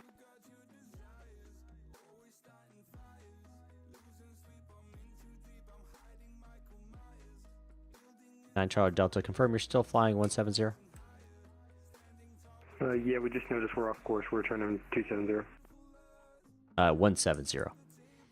Yeah, sorry, 170. And 7 Hotel Pop. Is there any way we can actually make a touch and go here and come back into Louisville International? 7 Hotel Pop, is no problem. Report on the upwind. Report on the upwind for 7 Hotel Pop. Been watching Alone from season 1 with the wife. Be a good bro and have fun. All right, Rygorian, thanks for stopping by. I'll see you next time up in the sky. Haha.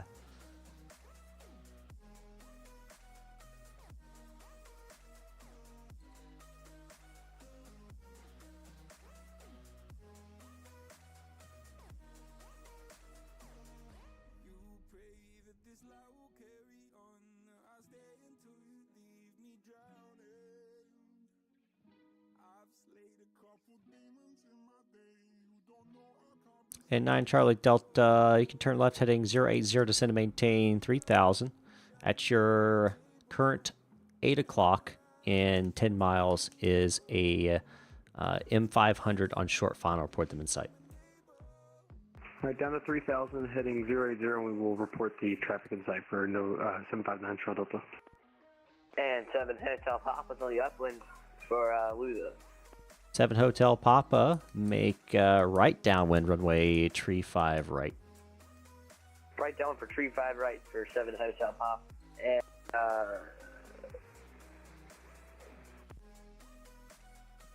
And 7 Hotel Pop, you can contact tower 124.2. Tower 124.2, 7 Hotel Pop.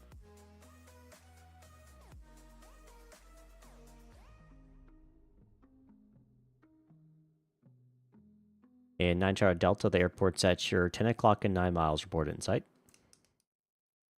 We have the airport in sight for 9 Charlie Delta. All right, clear visual approach 35 right. Clear visual approach 35 right for 9 Charlie Delta.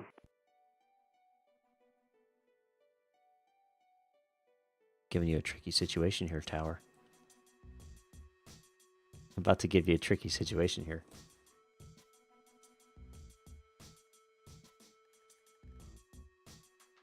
And 9 Charlie Delta, contact tower 124.2. 124.2, have a good night.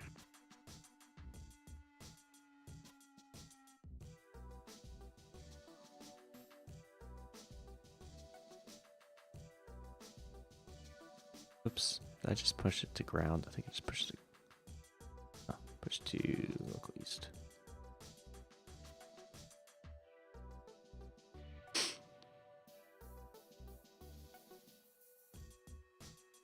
smashed the love on the button chat. I appreciate that, Roy Gordon.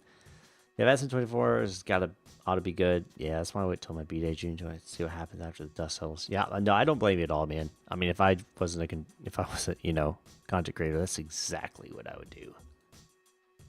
Exactly what I would do.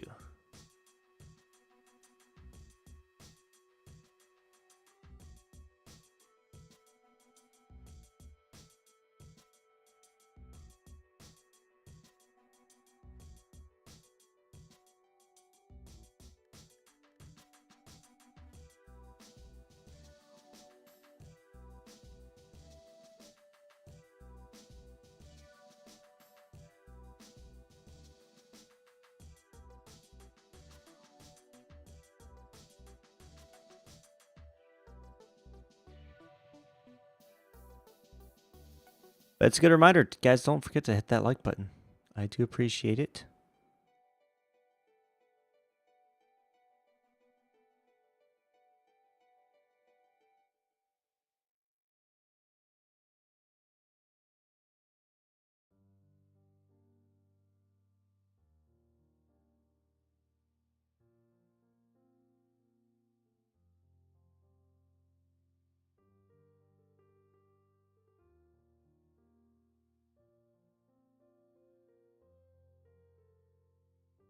Got a good number of people flying in and out of here in Louisville. I like it. I like it. It's busy.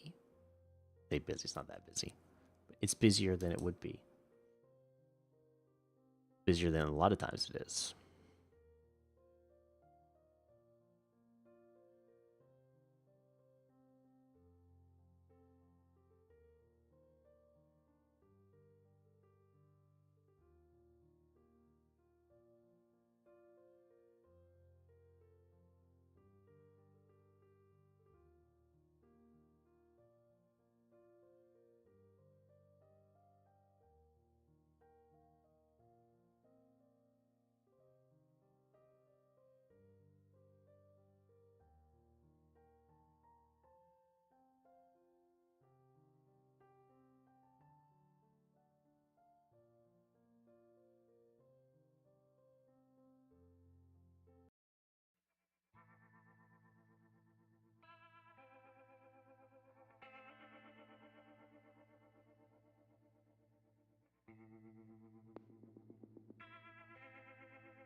GPS going.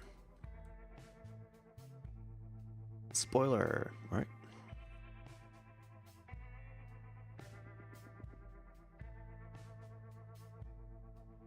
I mean, if they have to delay it, fine. I wouldn't be upset about it.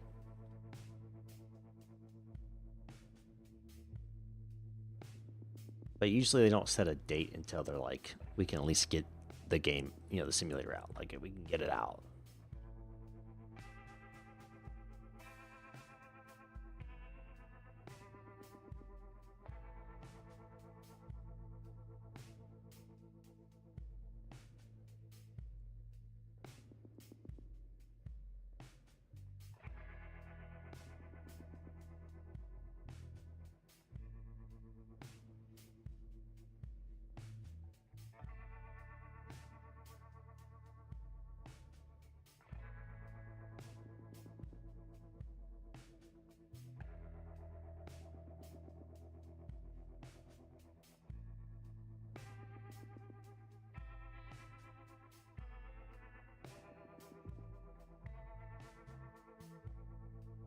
To terminate tracks on in this guy. They're in pattern. I don't want to keep them a radar as if I have them. That could get confusing.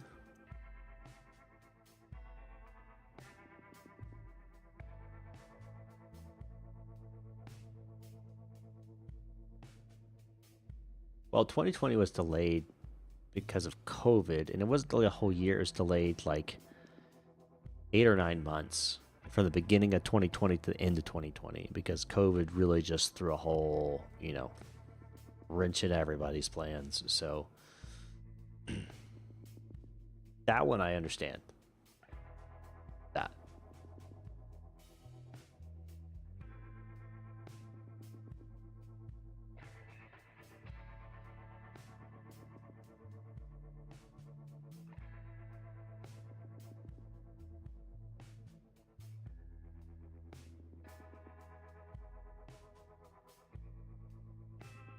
I didn't. I bought it the first day.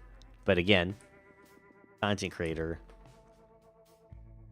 Yeah. I regretted purchasing it the first day, though. All right, we get his departure.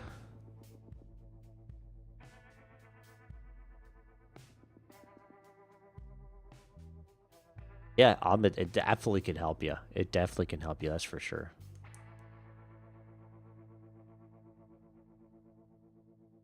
EPS 1482, you with me? Yes, I am. I was just about to call in.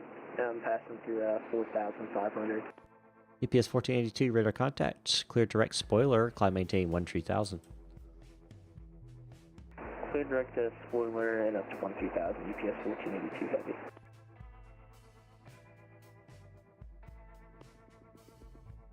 Yeah, let the content creators put up with it. Yeah, I know. I know.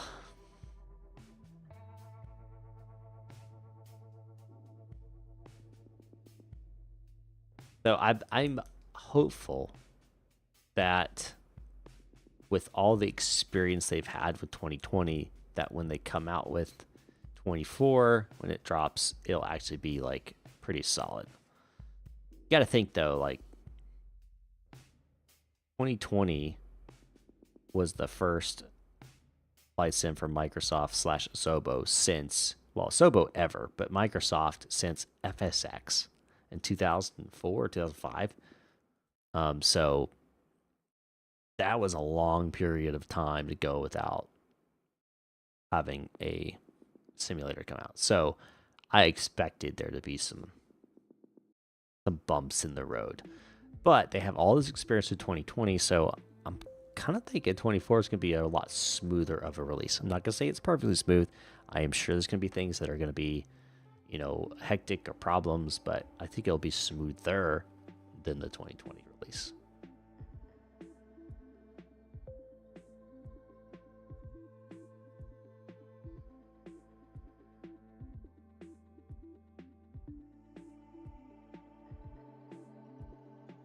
Owen, you're welcome. Thanks for flying with us or hanging out with us. Don't forget to hit the like button on the way out. Appreciate it.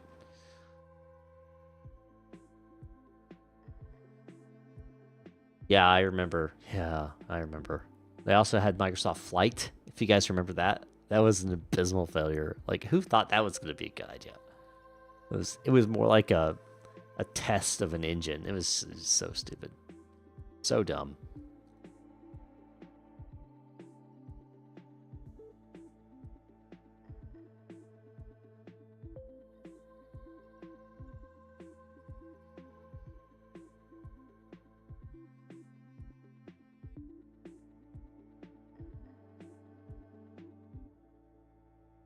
And UPS 1482 heavy, you're leaving my airspace. Frequency exchange approved. Have a good flight. Frequency exchange approved for UPS 1482 heavy.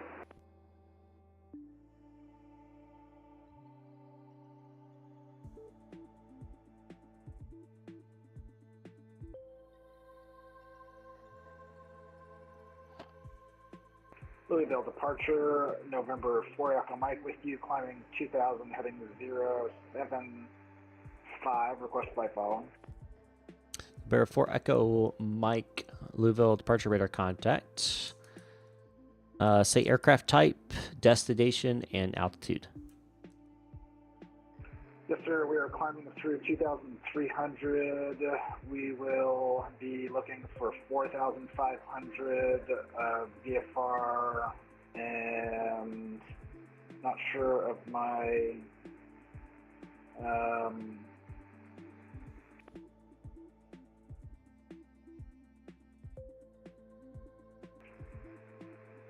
Sorry, I had a dog. Not sure of my destination yet. All right, number 4, Echo Mike Roger. Maintain VFR. And we are a Type Piper Meridian M500 turboprop. Roger that, thank you.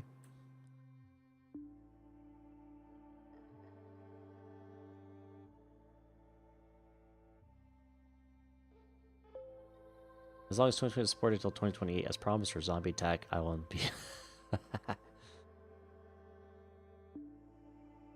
Yeah, he's not sure of his destination, but looks like he's heading back to Kilo Foxtrot Tango. But I don't know the policy on flight following if you don't have a destination.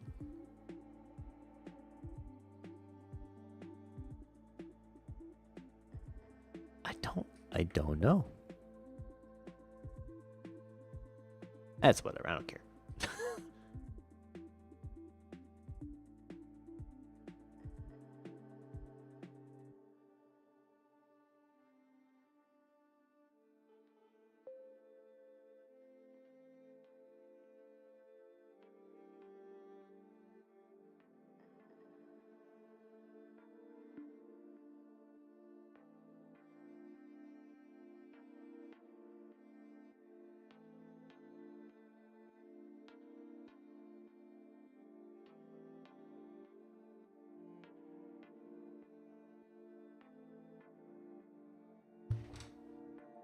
Wasn't those you had to have 5.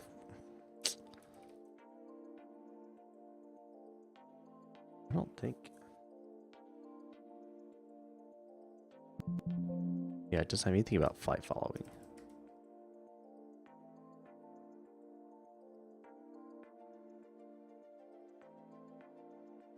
It's normal.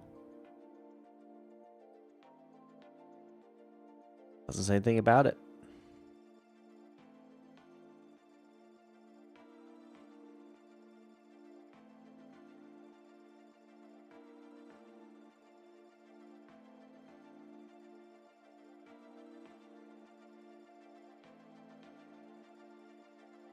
We shall see.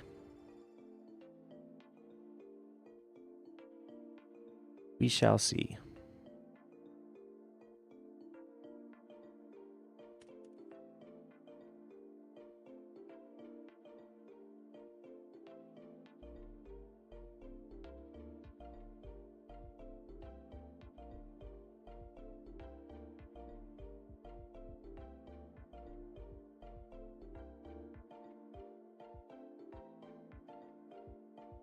We are about to have a change of weather.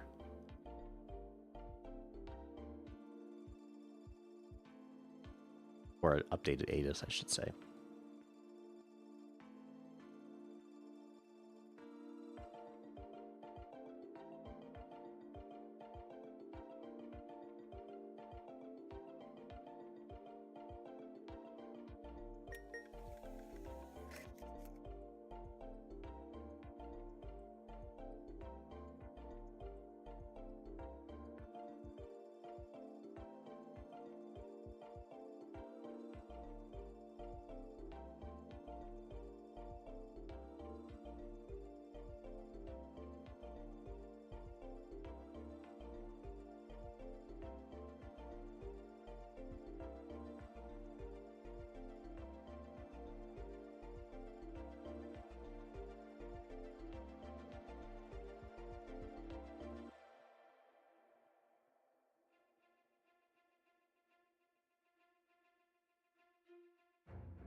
Welcome to the team.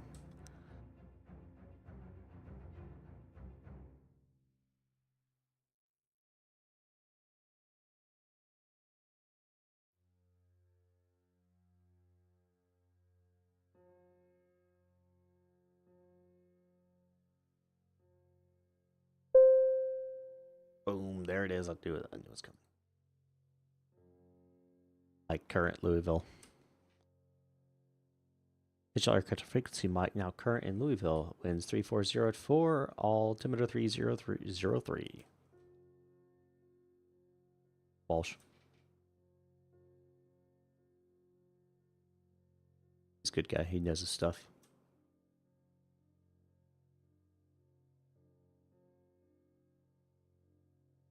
We all do it.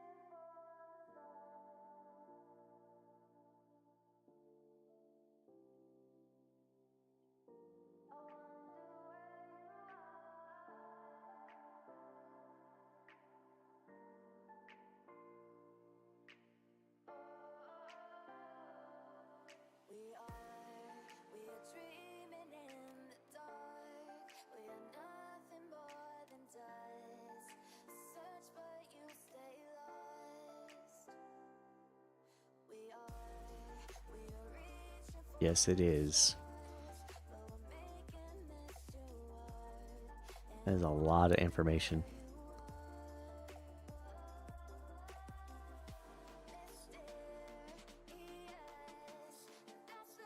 I remember my first one too, and I was not just overwhelmed, but angry. Because the person that was training me at the time, not in ZID, basically, instead of like training me, just said, let's just see how you do just right out of the gate. And threw like 15 departures and 15 arrivals at me in like 20 minutes. Not exactly how I'd recommend doing training. I was saying in a different RTEC, when I was doing my S3 training, the guy, instead of doing like workup training, like you start one part and you slowly build, he just threw me into the deep end with everything just to see how I'd do.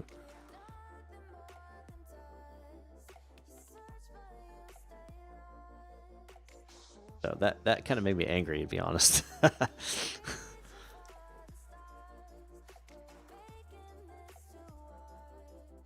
But I made it. I'm here.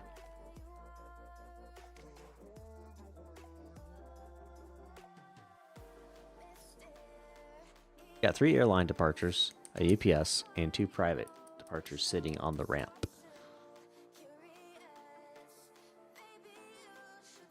I was hoping we get some arrivals, but I only think we have 1 arrival.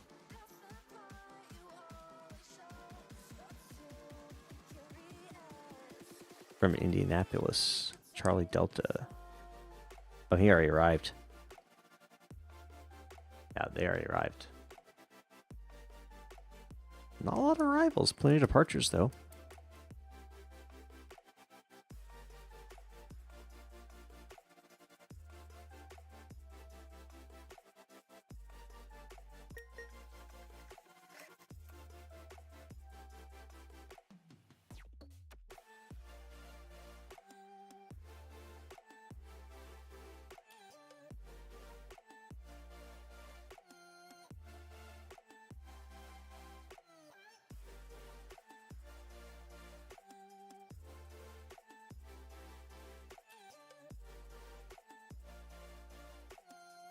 Alright, guys.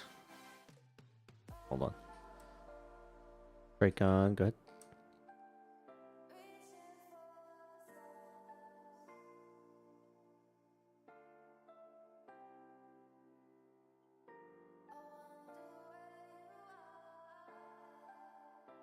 Roger, Mike, Oscar.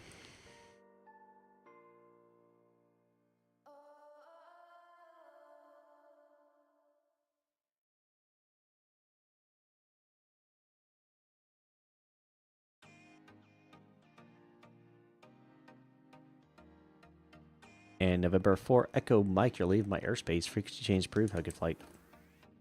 Frequency change approved, November 4 Echo Mike. All right, ladies and gentlemen, I am going to close up the stream here. Low departure number 858 X-ray passing 1000. November 8580 X-ray radar contact. And my understanding you're a VFR departure to the north. Affirm, we're going to be going to your help. Rudder.